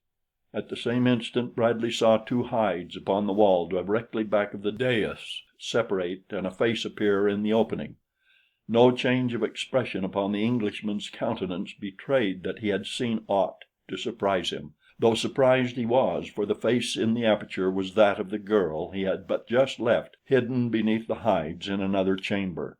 A white and shapely arm now pushed past the face into the room, and in the hand, tightly clutched, was the curved blade, smeared with blood, that Bradley had dropped beneath the hides at the moment he had been discovered and drawn from his concealment. "Listen, then," said Bradley in a low voice to the Wieroo. "You shall know the secret of cos-ata-lu as well as do I, but none other may hear it. Lean close. I will whisper it into your ear." He moved forward and stepped upon the dais. The creature raised its sword ready to strike at the first indication of treachery, and Bradley stooped beneath the blade and put his ear close to the gruesome face. As he did so, he rested his weight upon his hands, one upon either side of the Wieroo's body, his right hand upon the hilt of the spare sword lying at the left of him who speaks for Luata. "This, then, is the secret of both life and death," he whispered, and at the same instant he grasped the Wieroo by the right wrist and with his own right hand swung the extra blade in a sudden vicious blow against the creature's neck before the thing could give even a single cry of alarm. Then, without waiting an instant, Bradley leaped past the dead god and vanished behind the hides that had hidden the girl. Wide-eyed and panting, the girl seized his arm. "Oh, what have you done?" she cried. "He who speaks for Luata will be avenged by Luata. Now indeed must you die. There is no escape, for even though we reached my own country, Luata can find you out." "Bosh!" exclaimed Bradley, and then, "But you were going to knife him yourself." "Then I alone should have died," she replied. Bradley scratched his head. "Neither of us is going to die," he said, "at least not at the hands of any god. If we don't get out of here, though, we'll die right enough. Can you find your way back to the room where I first came upon you in the temple?" "I know the way," replied the girl, "but I doubt if we can go back without being seen. I came hither because I only met Wieroos who knew that I am supposed now to be in the temple, but you could go elsewhere without being discovered." Bradley's ingenuity had come up against a stone wall. There seemed no possibility of escape. He looked about him. They were in a small room where lay a litter of rubbish: torn bits of cloth, old hides, pieces of fiber rope. In the center of the room was a cylindrical shaft with an opening in its face. Bradley knew it for what it was. Here the arch-fiend dragged his victims and cast their bodies into the river of death far below. The floor about the opening in the shaft and the sides of the shaft were clotted thick with a dried, dark brown substance that the Englishman knew had once been blood. The place had the appearance of having been a veritable shambles. An odor of decaying flesh permeated the air. The Englishman crossed to the shaft and peered into the opening. All below was dark as pitch, but at the bottom he knew was the river. Suddenly an inspiration and a bold scheme leaped to his mind. Turning quickly, he hunted about the room until he found what he sought, a quantity of the rope that lay strewn here and there. With rapid fingers he unsnarled the different lengths, the girl helping him, and then he tied the ends together until he had 3 ropes about 75 feet in length. He fastened these together at each end, and without a word secured one of the ends about the girl's body beneath her arms. "Don't be frightened," he said at length, as he led her toward the opening in the shaft. "I'm going to lower you to the river, and then I'm coming down after you. When you are safe below, give 2 quick jerks upon the rope. If there is danger there and you want me to draw you up into the shaft, jerk once. Don't be afraid. It is the only way." "I am not afraid," replied the girl, rather haughtily, Bradley thought, and herself climbed through the aperture and hung by her hands, waiting for Bradley to lower her. As rapidly as was consistent with safety, the man paid out the rope. When it was about half out, he heard loud cries and wails suddenly arise within the room they had just quitted. The slaying of their god had been discovered by the Wieroos. A search for the slayer would begin at once.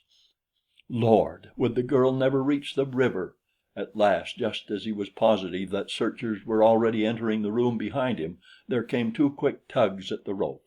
Instantly Bradley made the rest of the strands fast about the shaft, slipped into the black tube and began a hurried descent toward the river. An instant later he stood waist deep in water beside the girl. Impulsively she reached toward him and grasped his arm. A strange thrill ran through him at the contact, but he only cut the rope from about her body and lifted her to the little shelf at the river's side. "How can we leave here?" she asked. "By the river," he replied. "But first I must go back to the Blue Place of 7 Skulls and get the poor devil I left there. I'll have to wait until after dark, though, as I cannot pass through the open stretch of river in the temple gardens by day."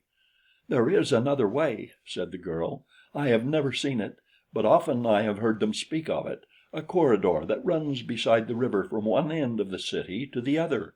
Through the gardens it is below ground. If we could find an entrance to it, we could leave here at once. It is not safe here, for they will search every inch of the temple and the grounds." "Come," said Bradley, "we'll have a look for it anyway." And so saying, he approached one of the doors that opened onto the skull-paved shelf. They found the corridor easily, for it paralleled the river, separated from it only by a single wall. It took them beneath the gardens and the city, always through inky darkness. After they had reached the other side of the gardens, Bradley counted his steps until he had retraced as many as he had taken coming down the stream, but though they had to grope their way along, it was a much more rapid trip than the former. When he thought he was about opposite the point at which he had descended from the Blue Place of 7 Skulls, he sought and found a doorway leading out onto the river, and then, still in the blackest darkness, he lowered himself into the stream and felt up and down upon the opposite side for the little shelf and the ladder. 10 yards from where he had emerged he found them, while the girl waited upon the opposite side. To ascend to the secret panel was the work of but a minute. Here he paused and listened, lest a Wieroo might be visiting the prison in search of him or the other inmate; but no sound came from the gloomy interior. Bradley could not but muse upon the joy of the man on the opposite side when he should drop down to him with food and a new hope for escape. Then he opened the panel and looked into the room. The faint light from the grating above revealed the pile of rags in one corner, but the man lay beneath them. He made no response to Bradley's low greeting. The Englishman lowered himself to the floor of the room and approached the rags. Stooping, he lifted a corner of them. Yes, there was the man asleep. Bradley shook him. There was no response. He stooped lower and in the dim light examined An-Tak. Then he stood up with a sigh. A rat leaped from beneath the coverings and scurried away. "Poor devil," muttered Bradley. He crossed the room to swing himself to the perch preparatory to quitting the Blue Place of 7 Skulls forever. Beneath the perch he paused. "I'll not give them the satisfaction," he growled. "Let them believe that he escaped." Returning to the pile of rags, he gathered the man into his arms. It was difficult work, raising him to the high perch and dragging him through the small opening and thus down the ladder; but presently it was done, and Bradley had lowered the body into the river and cast it off. "Good bye, old top," he whispered. A moment later he had rejoined the girl, and hand in hand they were following the dark corridor upstream toward the farther end of the city. She told him that the Wieroos seldom frequented these lower passages, as the air here was too chill for them; but occasionally they came, and as they could see quite as well by night as by day, they would be sure to discover Bradley and the girl. "If they come close enough," she said, "we can see their eyes shining in the dark. They resemble dull splotches of light. They glow, but do not blaze like the eyes of the tiger or the lion." The man could not but note the very evident horror with which she mentioned the creatures. To him they were uncanny, but she had been used to them for a year almost, and probably all her life she had either seen or heard of them constantly. "Why do you fear them so?" he asked. "It seems more than an ordinary fear of the harm they can do you." She tried to explain, but the nearest he could gather was that she looked upon the Wieroo almost as supernatural beings. "There is a legend current among my people that once the Wieroo were unlike us only in that they possessed rudimentary wings. They lived in villages in the Galu country, and while the two peoples often warred, they held no hatred for one another. In those days each race came up from the beginning, and there was great rivalry as to which was the higher in the scale of evolution. The Wieroo developed the first cos ata lu, but they were always male. Never could they reproduce woman. Slowly they commenced to develop certain attributes of the mind which they considered placed them upon a still higher level and which gave them many advantages over us. Seeing which they thought only of mental development, their minds became like stars and the rivers, moving always in the same manner, never varying. They called this tas ad, which means doing everything the right way, or in other words, the Wieroo way. If foe or friend, right or wrong, stood in the way of tas ad, then it must be crushed. Soon the Galus and the lesser races of men came to hate and fear them. It was then that the Wieroos decided to carry tas ad into every part of the world. They were very warlike and very numerous, although they had long since adopted the policy of slaying all those among them whose wings did not show advanced development. It took ages for all this to happen. Very slowly came the different changes, but at last the Wieroos had wings they could use. But by reason of always making war upon their neighbors, they were hated by every creature of Caspak, for no one wanted their tas ad, and so they used their wings to fly to this island when the other races turned against them and threatened to kill them all. So cruel had they become and so bloodthirsty that they no longer had hearts that beat with love or sympathy. But their very cruelty and wickedness kept them from conquering the other races, since they were also cruel and wicked to one another, so that no Wieroo trusted another. Always were they slaying those above them that they might rise in power and possessions, until at last came the more powerful than the others, with a tas ad all his own. He gathered about him a few of the most terrible Wieroos, and among them they made laws which took from all but these few Wieroos every weapon they possessed. Now their tas ad has reached a high plane among them. They make many wonderful things that we cannot make. They think great thoughts, no doubt, and still dream of greatness to come, but their thoughts and their acts are regulated by ages of custom. They are all alike, and they are most unhappy." As the girl talked, the two moved steadily along the dark passageway beside the river. They had advanced a considerable distance when there sounded faintly from far ahead the muffled roar of falling water, which increased in volume as they moved forward until at last it filled the corridor with a deafening sound. Then the corridor ended in a blank wall, but in a niche to the right was a ladder leading aloft, and to the left was a door opening onto the river. Bradley tried the latter first, and as he opened it felt a heavy spray against his face. The little shelf outside the doorway was wet and slippery, the roaring of the water tremendous. There could be but one explanation: they had reached a waterfall in the river, and if the corridor actually terminated here, their escape was effectually cut off, since it was quite evidently impossible to follow the bed of the river and ascend the falls. As the latter was the only alternative, the two turned toward it, and the man first began the ascent, which was through a well similar to that which had led him to the upper floors of the temple. As he climbed, Bradley felt for openings in the side of the shaft, but he discovered none below 50 feet. The first he came to was ajar, letting a faint light into the well. As he paused, the girl climbed to his side, and together they looked through the crack into a low ceiled chamber in which were several Galu women and an equal number of hideous little replicas of the full grown Wieroos with which Bradley was not quite familiar. He could feel the body of the girl, pressed close to his, tremble as her eyes rested upon the inmates of the room, and involuntarily his arm encircled her shoulders as though to protect her from some danger which he sensed without recognizing. "Poor things," she whispered. "This is their horrible fate, to be imprisoned here beneath the surface of the city with their hideous offspring whom they hate as they hate their fathers. A Wieroo keeps his children thus hidden until they are full grown, lest they be murdered by their fellows. The lower rooms of the city are filled with many such as these." Several feet above was a second door beyond which they found a small room stored with food in wooden vessels. A grated window in one wall opened above an alley, and through it they could see that they were just below the roof of the building. Darkness was coming, and at Bradley's suggestion they decided to remain hidden here until after dark and then to ascend to the roof and reconnoiter. Shortly after they had settled themselves, they heard something descending the ladder from above.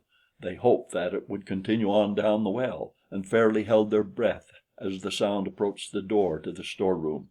Their hearts sank as they heard the door open and from between cracks in the vessels behind which they hid saw a yellow-slashed Wieroo enter the room. Each recognized him immediately, the girl indicating the fact of her own recognition by a sudden pressure of her fingers on Bradley's arm. It was the Wieroo of the yellow slashing whose abode was the place of the yellow door in which Bradley had first seen the girl. The creature carried a wooden bowl which it filled with dried food from several of the vessels. Then it turned and quit the room. Bradley could see through the partially open doorway that it descended the ladder. The girl told him that it was taking the food to the women and the young below, and that while it might return immediately, the chances were that it would remain for some time. "We are just below the place of the yellow door," she said. "It is far from the edge of the city, so far that we may not hope to escape if we ascend to the roofs here." "I think," replied the man, "that of all the places in Oo-oh this will be the easiest to escape from. Anyway, I want to return to the place of the yellow door and get my pistol if it is there." "It is still there," replied the girl. "I saw it placed in a chest where he keeps the things he takes from his prisoners and victims." "Good!" exclaimed Bradley. "Now come quickly." And the two crossed the room to the well and ascended the ladder a short distance to its top, where they found another door that opened into a vacant room, the same in which Bradley had first met the girl. To find the pistol was a matter of but a moment's search on the part of Bradley's companion, and then at the Englishman's signal she followed him to the yellow door. It was quite dark without as the two entered the narrow passage between two buildings. A few steps brought them undiscovered to the doorway of the storeroom where lay the body of Fosh-bal-soj. In the distance toward the temple they could hear sounds as of a great gathering of Wieroos, the peculiar, uncanny wailing rising above the dismal flapping of countless wings. "They have heard of the killing of him who speaks for Luata," whispered the girl. "Soon they will spread in all directions, searching for us." "And will they find us?" "As surely as Luata gives light by day," she replied. "And when they find us, they will tear us to pieces, for only the Wieroos may murder, only they may practice tas-ad." "But they will not kill you," said Bradley. "You did not slay him." "It will make no difference," she insisted. "If they find us together, they will slay us both." "Then they won't find us together," announced Bradley decisively. "You stay right here. You won't be any worse off than before I came, and I'll get as far as I can and account for as many of the beggars as possible before they get me. Good bye. You're a mighty decent little girl. I wish that I might have helped you." "No," she cried, "do not leave me. I would rather die. I had hoped and hoped to find some way to return to my own country. I wanted to go back to An-Tak, who must be very lonely without me, but I know that it never can be. It is difficult to kill hope, though mine is nearly dead. Do not leave me." "An-Tak?" Bradley repeated. "You loved a man called An-Tak?" "Yes," replied the girl. "An-Tak was away hunting when the Wieroo caught me. How he must have grieved for me! He also was cos-ata-lu, 12 moons older than I, and all our lives we have been together." Bradley remained silent. So she loved An-Tak. He hadn't the heart to tell her that An-Tak had died, or how. At the door of Fosh-bal-soj's storeroom they halted to listen. No sound came from within, and gently Bradley pushed open the door. All was inky darkness as they entered, but presently their eyes became accustomed to the gloom that was partially relieved by the soft starlight without. The Englishman searched and found those things for which he had come: 2 robes, 2 pairs of dead wings, and several lengths of fiber rope. One pair of the wings he adjusted to the girl's shoulders by means of the rope. Then he draped the robe about her, carrying the cowl over her head. He heard her gasp of astonishment when she realized the ingenuity and boldness of his plan. Then he directed her to adjust the other pair of wings and the robe upon him. Working with strong, deft fingers, she soon had the work completed, and the two stepped out upon the roof, to all intent and purpose genuine Wieroos. Beside his pistol Bradley carried the sword of the slain Wieroo prophet, while the girl was armed with the small blade of the red Wieroo.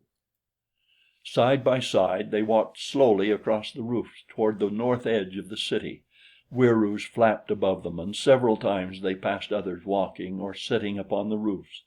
From the temple still rose the sounds of commotion, now pierced by occasional shrill screams. "The murderers are abroad," whispered the girl. "Thus will another become the tongue of Luata.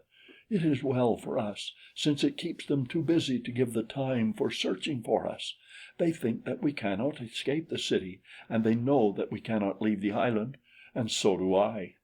Bradley shook his head. "If there is any way, we will find it," he said. "There is no way," replied the girl. Bradley made no response, and in silence they continued until the outer edge of roofs was visible before them. "We are almost there," he whispered. The girl felt for his fingers and pressed them.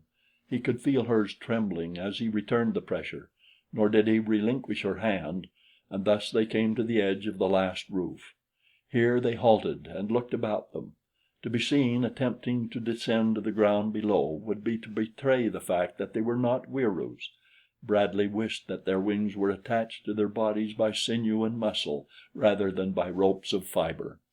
A Wieroo was flapping far overhead. 2 more stood near a door a few yards distant. Standing between these and one of the outer pedestals that supported one of the numerous skulls, Bradley made one end of a piece of rope fast about the pedestal and dropped the other end to the ground outside the city. Then they waited. It was an hour before the coast was entirely clear, and then a moment came when no Wieroo was in sight. "Now!" whispered Bradley, and the girl grasped the rope and slid over the edge of the roof into the darkness below. A moment later Bradley felt 2 quick pulls upon the rope and immediately followed to the girl's side. Across a narrow clearing they made their way and into a wood beyond. All night they walked, following the river upward toward its source, and at dawn they took shelter in a thicket beside the stream. At no time did they hear the cry of a carnivore, and though many startled animals fled as they approached, they were not once menaced by a wild beast. When Bradley expressed surprise at the absence of the fiercest beasts that are so numerous upon the mainland of Caprona, the girl explained the reason that is contained in one of their ancient legends. "When the Wieroos first developed wings upon which they could fly, they found this island devoid of any life other than a few reptiles that live either upon land or in the water, and these only close to the coast. Requiring meat for food, the Wieroos carried to the island such animals as they wished for that purpose. They still occasionally bring them, and this, with the natural increase, keeps them provided with flesh." "As it will us," suggested Bradley. The first day they remained in hiding, eating only the dried food that Bradley had brought with him from the temple storeroom, and the next night they set out again upon the river, continuing steadily on until almost dawn, when they came to low hills where the river wound through a gorge. It was little more than rivulet now, the water clear and cold and filled with fish similar to brook trout though much larger. Not wishing to leave the stream, the two waded along its bed to a spot where the gorge widened between perpendicular bluffs to a wooded acre of level land. Here they stopped, for here also the stream ended. They had reached its source, many cold springs bubbling up from the center of a little natural amphitheater in the hills and forming a clear and beautiful pool overshadowed by trees upon one side and bounded by a little clearing upon the other.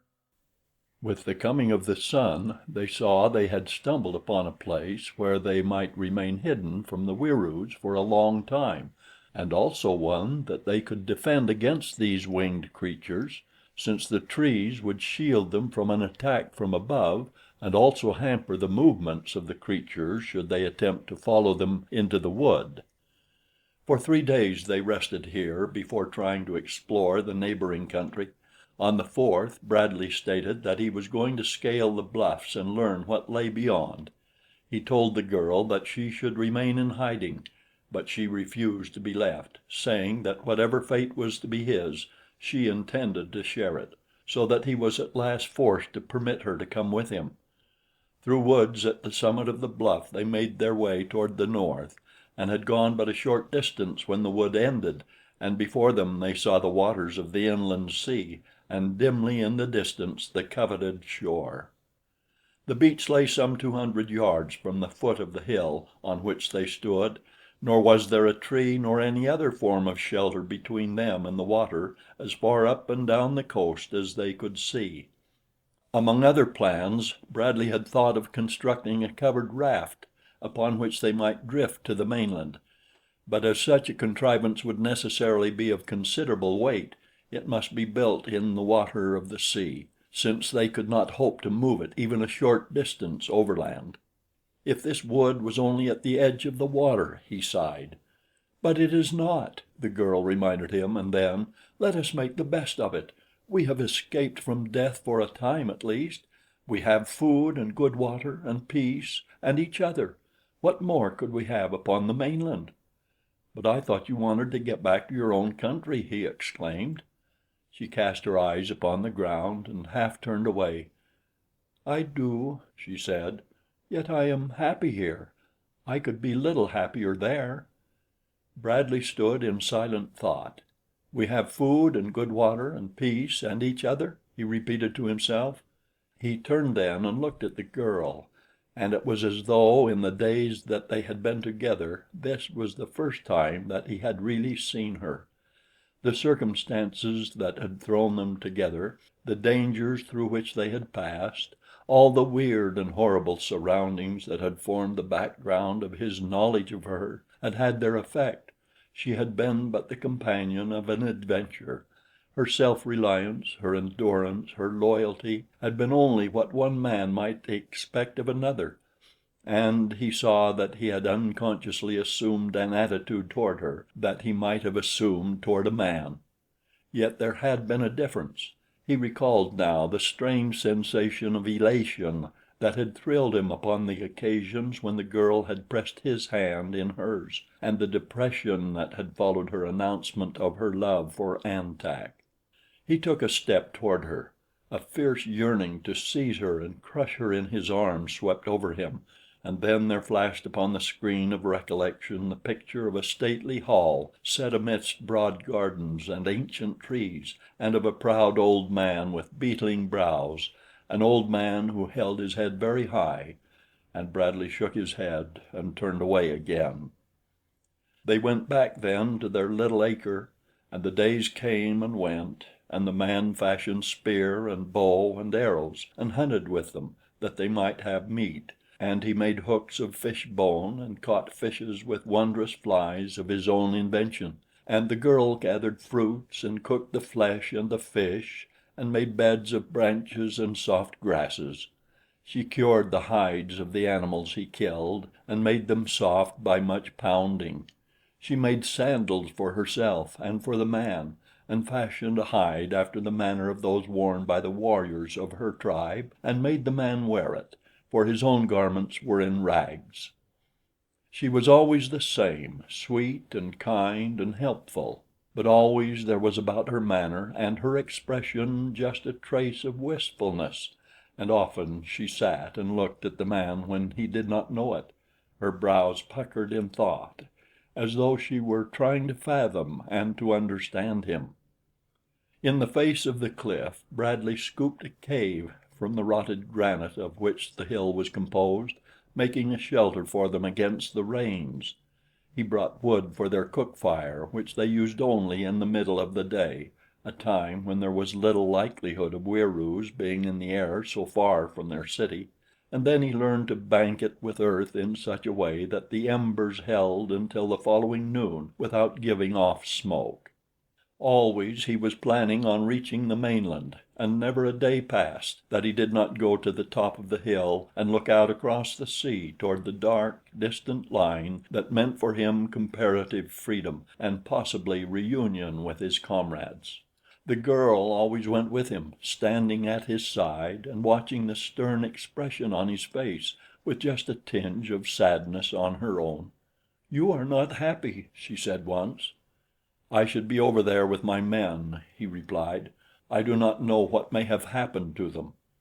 "I want you to be happy," she said quite simply, "but I should be very lonely if you went away and left me here." He put his hand on her shoulder. "I would not do that, little girl," he said gently. "If you cannot go with me, I shall not go. If either of us must go alone, it will be you." Her face lighted to a wondrous smile. "Then we shall not be separated," she said, "for I shall never leave you as long as we both live." He looked down into her face for a moment, and then, "Who was An-Tak?" he asked. "My brother," she replied. "Why?" And then, even less than before, could he tell her. It was then that he did something he had never done before. He put his arms about her, and stooping, kissed her forehead. "Until you find An-Tak," he said, "I will be your brother." She drew away. "I already have a brother," she said, "and I do not want another." Chapter 5. Days became weeks, and weeks became months, and the months followed one another in a lazy procession of hot, humid days and warm, humid nights. The fugitives never saw a Wieroo by day, though often at night they heard the melancholy flapping of giant wings far above them. Each day was much like its predecessor. Bradley splashed about for a few minutes in the cold pool early each morning, and after a time the girl tried it and liked it. Toward the center it was deep enough for swimming, and so he taught her to swim. She was probably the first human being in all Caspak's long ages who had done this thing. And then, while she prepared breakfast, the man shaved. This he never neglected. At first it was a source of wonderment to the girl, for the Galu men are beardless. When they needed meat, he hunted; otherwise he busied himself in improving their shelter, making new and better weapons, perfecting his knowledge of the girl's language, and teaching her to speak and to write English, anything that would keep them both occupied. He still sought new plans for escape, but with ever lessening enthusiasm, since each new scheme presented some insurmountable obstacle. And then one day, as a bolt out of a clear sky, came that which blasted the peace and security of their sanctuary forever. Bradley was just emerging from the water after his morning plunge, when from overhead came the sound of flapping wings. Glancing quickly up, the man saw a white-robed Wieroo circling slowly above him. That he had been discovered he could not doubt, since the creature even dropped to a lower altitude as though to assure itself that what it saw was a man. Then it rose rapidly and winged away toward the city. For 2 days Bradley and the girl lived in a constant state of apprehension, awaiting the moment when the hunters would come for them. But nothing happened until just after dawn of the 3rd day, when the flapping of wings apprised them of the approach of Wieroos. Together they went to the edge of the wood and looked up to see 5 red-robed creatures dropping slowly in ever-lessening spirals toward their little amphitheater. With no attempt at concealment they came, sure of their ability to overwhelm these 2 fugitives, and with the fullest measure of self-confidence they landed in the clearing but a few yards from the man and the girl. Following a plan already discussed, Bradley and the girl retreated slowly into the woods. The Wieroos advanced, calling upon them to give themselves up, but the quarry made no reply. Farther and farther into the little wood Bradley led the hunters, permitting them to approach even closer. Then he circled back again toward the clearing, evidently to the great delight of the Wieroos, who now followed more leisurely, awaiting the moment when they should be beyond the trees and able to use their wings. They had opened into semicircular formation now, with the evident intention of cutting the 2 off from returning into the wood. Each Wieroo advanced with his curved blade ready in his hand, each hideous face blank and expressionless. It was then that Bradley opened fire with his pistol. 3 shots, aimed with careful deliberation, for it had been long since he had used the weapon, and he could not afford to chance wasting ammunition on misses. At each shot a Wieroo dropped, and then the remaining 2 sought escape by flight, screaming and wailing after the manner of their kind. When a Wieroo runs, his wings spread almost without any volition upon his part, since from time immemorial he has always used them to balance himself and accelerate his running speed, so that in the open they appear to skim the surface of the ground when in the act of running. But here in the woods, among the close-set boles, the spreading of their wings proved their undoing. It hindered and stopped them, and threw them to the ground, and then Bradley was upon them, threatening them with instant death if they did not surrender, promising them their freedom if they did his bidding. "As you have seen," he cried, "I can kill you when I wish, and at a distance. You cannot escape me. Your only hope of life lies in obedience. Quick, or I kill." The Wieroos stopped and faced him. What do you want of us? Asked one. "Throw aside your weapons," Bradley commanded. After a moment's hesitation they obeyed. "Now approach." A great plan, the only plan, had suddenly come to him like an inspiration. The Wieroos came closer and halted at his command. Bradley turned to the girl. "There is a rope in the shelter," he said. "Fetch it." She did as he bid, and then he directed her to fasten one end of a 50-foot length to the ankle of one of the Wieroos and the opposite end to the second. The creatures gave evidence of great fear, but they dared not attempt to prevent the act. "Now go out into the clearing," said Bradley, "and remember that I am walking close behind, and that I will shoot the nearer one should either attempt to escape. That will hold the other until I can kill him as well." In the open he halted them. "The girl will get upon the back of the one in front," announced the Englishman. "I will mount the other. She carries a sharp blade, and I carry this weapon that you know kills easily at a distance. If you disobey in the slightest the instructions that I am about to give you, you shall both die. That we must die with you will not deter us. If you obey, I promise to set you free without harming you. You will carry us due west, depositing us upon the shore of the mainland. That is all. It is the price of your lives. Do you agree?" Sullenly the Wieroos acquiesced. Bradley examined the knots that held the rope to their ankles, and feeling them secure, directed the girl to mount the back of the leading Wieroo, himself upon the other. Then he gave the signal for the 2 to rise together. With loud flapping of the powerful wings the creatures took to the air, circling once before they topped the trees upon the hill, and then taking a course due west out over the waters of the sea.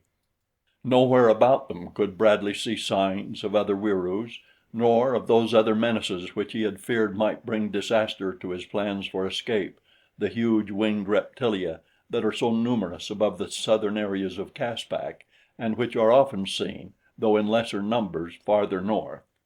Nearer and nearer loomed the mainland, a broad, park-like expanse stretching inland to the foot of a low plateau spread out before them. The little dots in the foreground became grazing herds of deer and antelope and bos. A huge woolly rhinoceros wallowed in a mudhole to the right, and beyond, a mighty mammoth culled the tender shoots from a tall tree. The roars and screams and growls of giant carnivora came faintly to their ears. Ah, this was Caspak. With all its dangers and its primal savagery, it brought a fullness to the throat of the Englishman, as to one who sees and hears the familiar sights and sounds of home after a long absence. Then the Wieroos dropped swiftly downward to the flower-starred turf that grew almost to the water's edge. The fugitives slipped from their backs, and Bradley told the red-robed creatures they were free to go. When he had cut the ropes from their ankles, they rose with that uncanny wailing upon their lips that always brought a shudder to the Englishman, and upon dismal wings they flapped away toward frightful Oo-oh. When the creatures had gone, the girl turned toward Bradley. "Why did you have them bring us here?" she asked. "Now we are far from my country. We may never live to reach it, as we are among enemies who, while not so horrible, will kill us just as surely as would the Wieroos should they capture us, and we have before us many marches through lands filled with savage beasts." "There were two reasons," replied Bradley. "You told me that there are two Wieroo cities at the eastern end of the island. To have passed near either of them might have been to have brought about our heads hundreds of the creatures from whom we could not possibly have escaped. Again, my friends must be near this spot. It cannot be over 2 marches to the fort of which I have told you. It is my duty to return to them. If they still live, we shall find a way to return you to your people." "And you?" asked the girl. "I escaped from Oo-oh," replied Bradley. "I have accomplished the impossible once, and so I shall accomplish it again. I shall escape from Caspak." He was not looking at her face as he answered her, and so he did not see the shadow of sorrow that crossed her countenance. When he raised his eyes again, she was smiling. "What you wish, I wish," said the girl.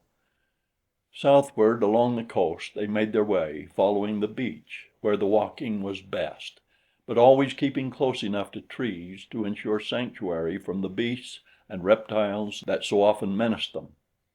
It was late in the afternoon when the girl suddenly seized Bradley's arm and pointed straight ahead along the shore. "What is that?" she whispered. "What strange reptile is it?" Bradley looked in the direction her slim forefinger indicated. He rubbed his eyes and looked again, and then he seized her wrist and drew her quickly behind a clump of bushes. "What is it?" she asked. "It is the most frightful reptile that the waters of the world have ever known," he replied. "It is a German U-boat." An expression of amazement and understanding lighted her features. "It is the thing of which you told me," she exclaimed. "The thing that swims under the water and carries men in its belly." "It is," replied Bradley. "Then why do you hide from it?" asked the girl. "You said that now it belonged to your friends." "Many months have passed since I knew what was going on among my friends," he replied. "I cannot know what has befallen them. They should have been gone from here in this vessel long since, and so I cannot understand why it is still here. I am going to investigate first before I show myself. When I left, there were more Germans on the U-33 than there were men of my own party at the fort, and I have had sufficient experience of Germans to know that they will bear watching, if they have not been properly watched since I left." Making their way through a fringe of wood that grew a few yards inland, the two crept unseen toward the U-boat, which lay moored to the shore at a point which Bradley now recognized as being near the oil pool north of Dinosaur. As close as possible to the vessel they halted, crouching low among the dense vegetation, and watched the boat for signs of human life about it. The hatches were closed. No one could be seen or heard. For 5 minutes Bradley watched, and then he determined to board the submarine and investigate. He had risen to carry his decision into effect when there suddenly broke upon his ear, uttered in loud and menacing tones, a volley of German oaths and expletives, among which he heard "English Schweinhunde" repeated several times. The voice did not come from the direction of the U-boat, but from inland. Creeping forward, Bradley reached a spot where, through the creepers hanging from the trees, he could see a party of men coming down toward the shore.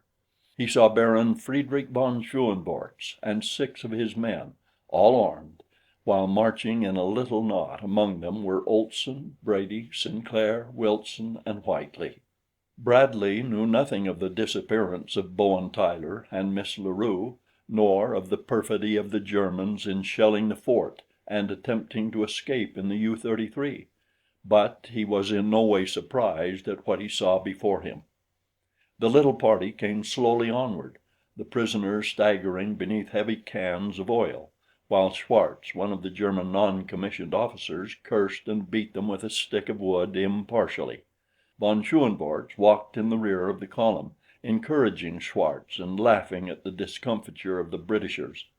Dietz, Heinz, and Klatz also seemed to enjoy the entertainment immensely, but 2 of the men, Plesser and Hindle, marched with eyes straight to the front and with scowling faces. Bradley felt his blood boil at sight of the cowardly indignities being heaped upon his men, and in the brief span of time occupied by the column to come abreast of where he lay hidden, he made his plans, foolhardy though he knew them. Then he drew the girl close to him. "Stay here," he whispered. "I am going out to fight those beasts, but I shall be killed. Do not let them see you. Do not let them take you alive. They are more cruel, more cowardly, more bestial than the Wieroos." The girl pressed close to him, her face very white. "Go, if that is right," she whispered. "But if you die, I shall die, for I cannot live without you." He looked sharply into her eyes. "Oh!" he ejaculated. "What an idiot I have been! Nor could I live without you, little girl." And he drew her very close and kissed her lips. "Good-bye." He disengaged himself from her arms and looked again in time to see that the rear of the column had just passed him. Then he rose and leaped quickly and silently from the jungle. Suddenly von Schoenvorts felt an arm thrown about his neck, and his pistol jerked from its holster. He gave a cry of fright and warning, and his men turned to see a half-naked white man holding their leader securely from behind and aiming a pistol at them over his shoulder. "Drop those guns!" came in short, sharp syllables and perfect German from the lips of the newcomer.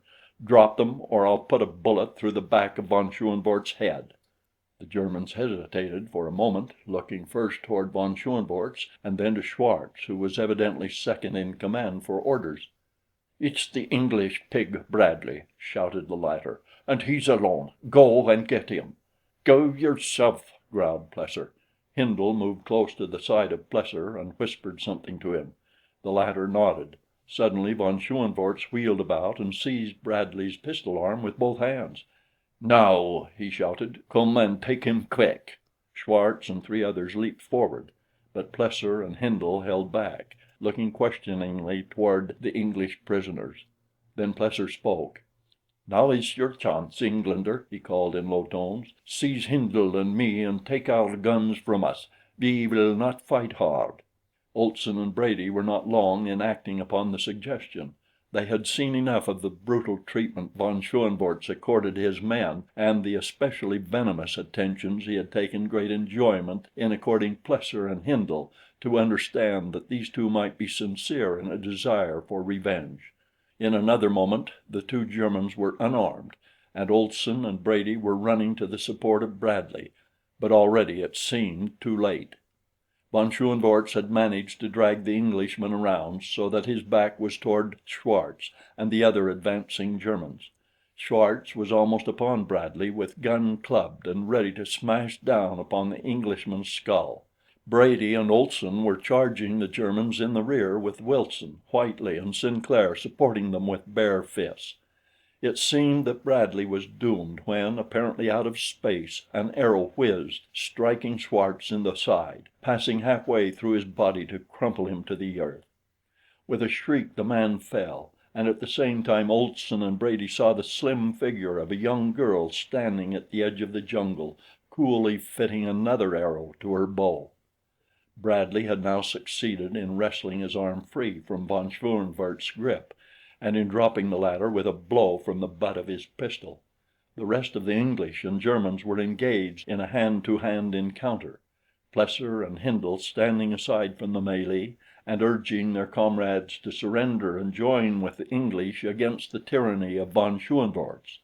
Heinz and Klatz, possibly influenced by their exhortation, were putting up but a half-hearted resistance, but Dietz, a huge bearded bull-necked Prussian, yelling like a maniac, sought to exterminate the English Schweinhunde with his bayonet, fearing to fire his piece lest he kill some of his comrades. It was Olson who engaged him, and though unused to the long German rifle and bayonet, he met the bull rush of the Hun with the cold, cruel precision and science of English bayonet fighting. There was no feinting, no retiring, and no parrying that was not also an attack. Bayonet fighting today is not a pretty thing to see. It is not an artistic fencing match in which men give and take. It is slaughter, inevitable and quickly over. Dietz lunged once madly at Olson's throat. A short point with just a twist of the bayonet to the left sent the sharp blade over the Englishman's left shoulder. Instantly he stepped close in, dropped his rifle through his hands and grasped it with both hands close below the muzzle, and with a short, sharp jab sent his blade up beneath Dietz's chin to the brain. So quickly was the thing done and so quick the withdrawal that Olson had wheeled to take on another adversary before the German's corpse had toppled to the ground. But there were no more adversaries to take on. Heinz and Klatz had thrown down their rifles and with hands above their heads were crying, "Kamerad! Kamerad!" at the tops of their voices. Von Schoenvorts still lay where he had fallen. Plesser and Hindle were explaining to Bradley that they were glad of the outcome of the fight, as they could no longer endure the brutality of the U-boat commander. The remainder of the men were looking at the girl, who now advanced slowly, her bow ready, when Bradley turned toward her and held out his hand. "Co-Tan," he said, "unstring your bow. These are my friends and yours." And to the Englishman, "This is Co-Tan. You who saw her save me from Schwartz know a part of what I owe her." The rough men gathered about the girl, and when she spoke to them in broken English, with a smile upon her lips, enhancing the charm of her irresistible accent, each and every one of them promptly fell in love with her and constituted himself henceforth her guardian and her slave. A moment later the attention of each was called to Plesser by a volley of invective. They turned in time to see the man running toward von Schoenvorts, who was just rising from the ground.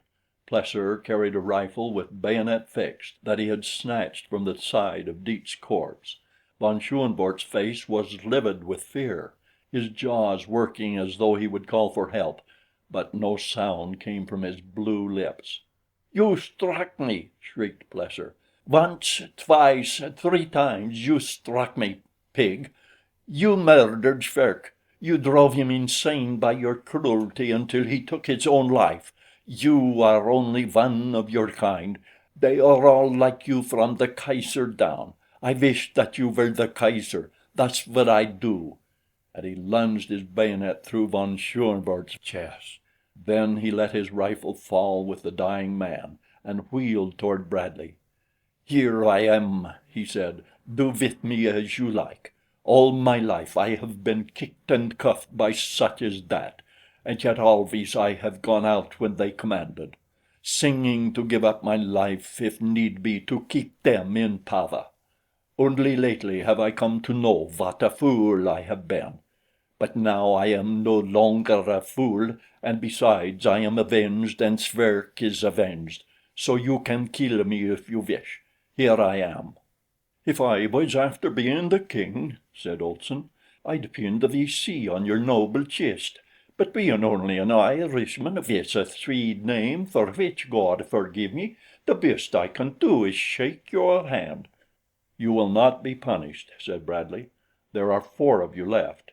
If you 4 want to come along and work with us, we will take you, but you will come as prisoners." "It suits me," said Plesser. "Now that the captain lieutenant is dead, you need not fear us. All our lives we have known nothing but to obey his class. If I had not killed him, I suppose I would be fool enough to obey him again. But he is dead. Now we will obey you. We must obey someone." "And you?" Bradley turned to the other survivors of the original crew of the U-33. Each promised obedience.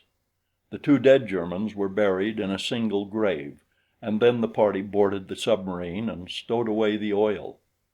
Here Bradley told the men what had befallen him since the night of September 14th, when he had disappeared so mysteriously from the camp upon the plateau. Now he learned for the first time that Bowen J. Tyler, Jr., and Miss La Rue had been missing even longer than he, and that no faintest trace of them had been discovered. Olson told him of how the Germans had returned and waited in ambush for them outside the fort, capturing them that they might be used to assist in the work of refining the oil and later in manning the U-33. And Plesser told briefly of the experiences of the German crew under von Schoenvorts since they had escaped from Caspak months before, of how they lost their bearings after having been shelled by ships they had attempted to sneak farther north, and how at last, with provisions gone and fuel almost exhausted, they had sought and at last found, more by accident than design, the mysterious island they had once been so glad to leave behind. "Now," announced Bradley, "we'll plan for the future. The boat has fuel, provisions, and water for a month, I believe you said, Plesser. There are 10 of us to man it. We have a last sad duty here. We must search for Miss La Rue and Mr. Tyler. I say a sad duty because we know that we shall not find them. But it is none the less our duty to comb the shoreline, firing signal shells at intervals, that we at least may leave at last with full knowledge that we have done all that men might do to locate them." None dissented from this conviction, nor was there a voice raised in protest against the plan to at least make assurance doubly sure before quitting Caspak forever. And so they started, cruising slowly up the coast and firing an occasional shot from the gun.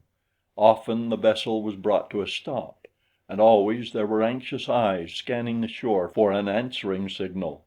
Late in the afternoon they caught sight of a number of Band lu warriors, but when the vessel approached the shore and the natives realized that human beings stood upon the back of the strange monster of the sea, they fled in terror before Bradley could come within hailing distance.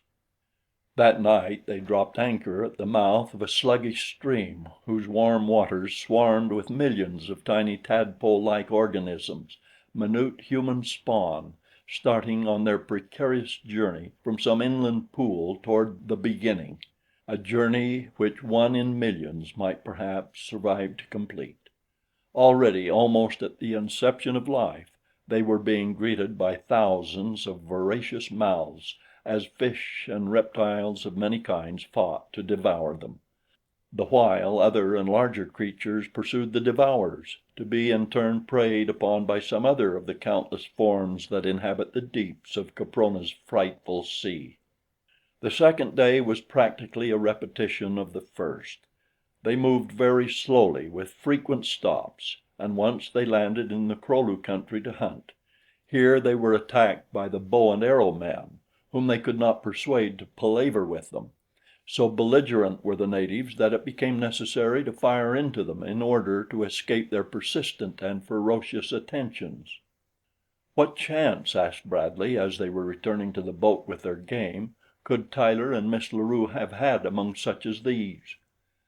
But they continued on their fruitless quest, and the third day, after cruising along the shore of a deep inlet, they passed a line of lofty cliffs that formed the southern shore of the inlet and rounded a sharp promontory about noon. Co-Tan and Bradley were on deck alone, and as the new shoreline appeared beyond the point, The girl gave an exclamation of joy and seized the man's hand in hers. "Oh, look!" she cried. "The Galu country! The Galu country! It is my country that I never thought to see again."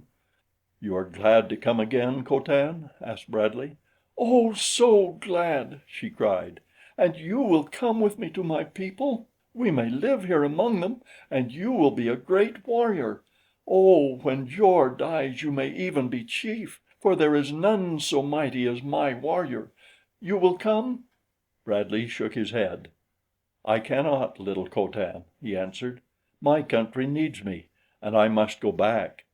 Maybe some day I shall return. You will not forget me, Co Tan?" She looked at him in wide-eyed wonder. "You are going away from me?" she asked in a very small voice. "You are going away from Co Tan?" Bradley looked down upon the little bowed head. He felt the soft cheek against his bare arm, and he felt something else there too, hot drops of moisture that ran down to his very fingertips and splashed, but each one wrung from a woman's heart. He bent low and raised the tear-stained face to his own. "No, Co Tan," he said, "I am not going away from you, for you are going with me. You are going back to my own country to be my wife. Tell me that you will, Co Tan." And he bent still lower yet from his height and kissed her lips. Nor did he need more than the wonderful new light in her eyes to tell him that she would go to the end of the world with him if he would but take her. And then the gun crew came up from below again to fire a signal shot, and the two were brought down from the high heaven of their new happiness to the scarred and weather-beaten deck of the U-33. An hour later the vessel was running close in by a shore of wondrous beauty beside a park-like meadow that stretched back a mile inland to the foot of a plateau, when Whitely called attention to a score of figures clambering downward from the elevation to the lowland below. The engines were reversed and the boat brought to a stop while all hands gathered on deck to watch the little party coming toward them across the meadow. "They are Galus!" cried Co Tan. "They are my own people. Let me speak to them, lest they think we come to fight them. Put me ashore, my man, and I will go meet them." The nose of the U-boat was run close in to the steep bank, but when Co Tan would have run forward alone, Bradley seized her hand and held her back. "I will go with you, Co Tan," he said, and together they advanced to meet the oncoming party.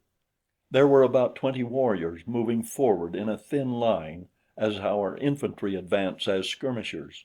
Bradley could not but notice the marked difference between this formation and the mob-like methods of the lower tribes he had come in contact with, and he commented upon it to Co Tan.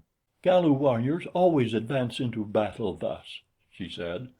"The lesser people remain in a huddled group where they can scarce use their weapons, the while they present so big a mark to us that our spears and arrows cannot miss them. But when they hurl theirs at our warriors, if they miss the first man, there is no chance that they will kill someone behind him." "Stand still now," she cautioned, "and fold your arms. They will not harm us then." Bradley did as he was bid, and the two stood with arms folded as the line of warriors approached. When they had come within some 50 yards, they halted and one spoke. "Who are you, and from whence do you come?" he asked. And then Co Tan gave a little glad cry and sprang forward with outstretched arms. "Oh, Tan!" she exclaimed. "Do you not know your little Co Tan?" The warrior stared, incredulous, for a moment, and then he too ran forward, and when they met took the girl in his arms.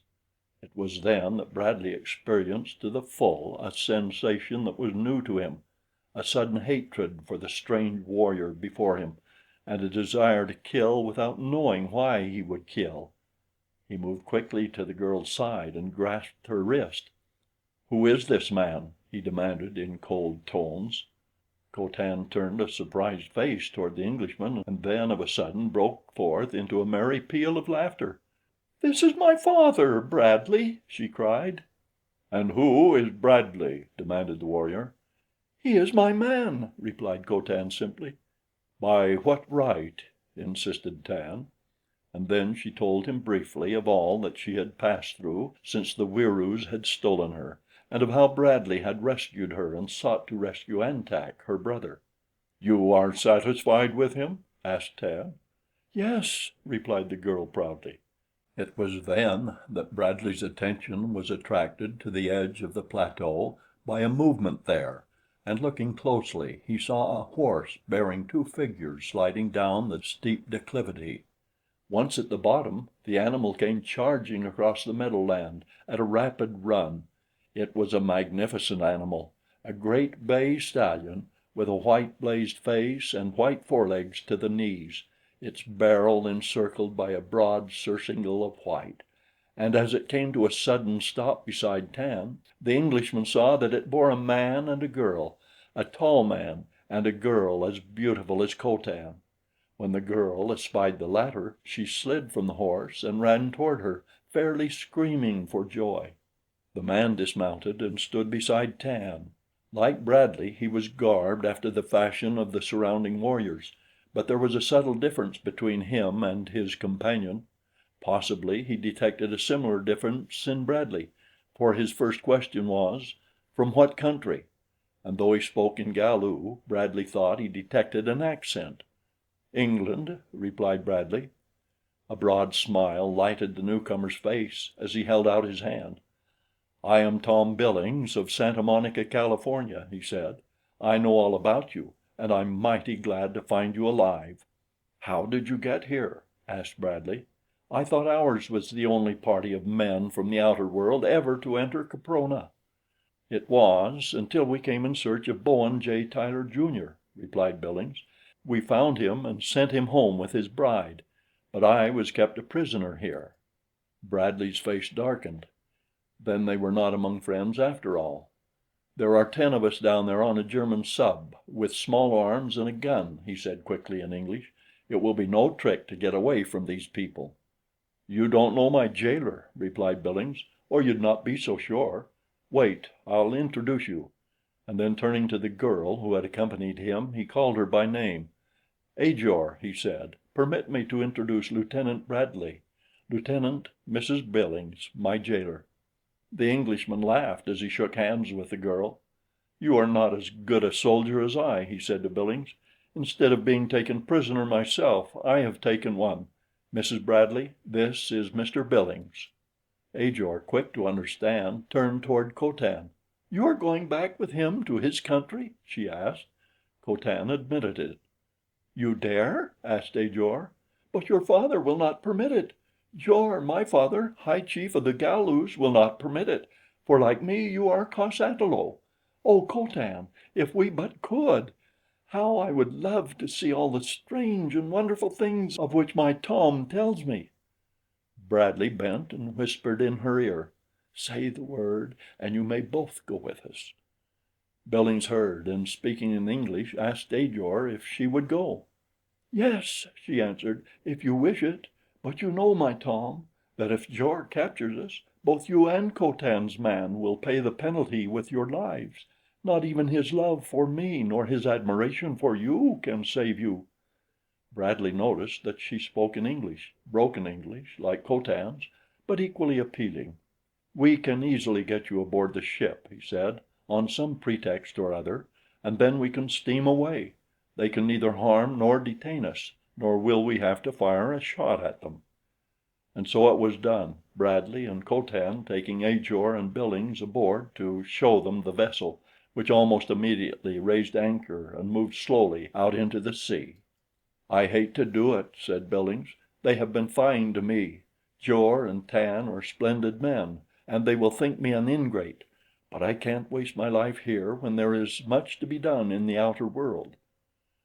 As they steamed down the inland sea past the island of Oo, the stories of their adventures were retold, and Bradley learned that Bowen Tyler and his bride had left the Galu country but a fortnight before, and that there was every reason to believe that the Toreador might still be lying in the Pacific, not far off the subterranean mouth of the river which emitted Caprona's heated waters into the ocean. Late in the second day, after running through swarms of hideous reptiles, they submerged at the point where the river entered beneath the cliffs and shortly after rose to the sunlit surface of the Pacific. But nowhere, as far as they could see, was sign of another craft. Down the coast they steamed toward the beach where Billings had made his crossing in the hydro aeroplane, and just at dusk the lookout announced a light dead ahead. It proved to be aboard the Toreador, and a half hour later there was such a reunion on the deck of the trig little yacht as no one there had ever dreamed might be possible. Of the Allies there were only Tippet and James to be mourned, and no one mourned any of the Germans dead, nor Benson the traitor, whose ugly story was first told in Bowen Tyler's manuscript. Tyler and the rescue party had but just reached the yacht that afternoon. They had heard faintly the signal shots fired by the U-33, but had been unable to locate their direction, and so had assumed that they had come from the guns of the Toreador. It was a happy party that sailed north toward sunny southern California, the old U-33 trailing in the wake of the Toreador and flying with the latter the glorious stars and stripes beneath which she had been born in the shipyard at Santa Monica. Three newly married couples, their bonds now duly solemnized by the master of the ship, joyed in the peace and security of the untracked waters of the South Pacific, and the unique honeymoon which, had it not been for stern duty ahead, they could have wished protracted till the end of time. And so they came one day to dock at the shipyard which Bowen Tyler now controlled, and here the U-33 still lies, while those who passed so many eventful days within and because of her have gone their various ways. End of Out of Time's Abyss.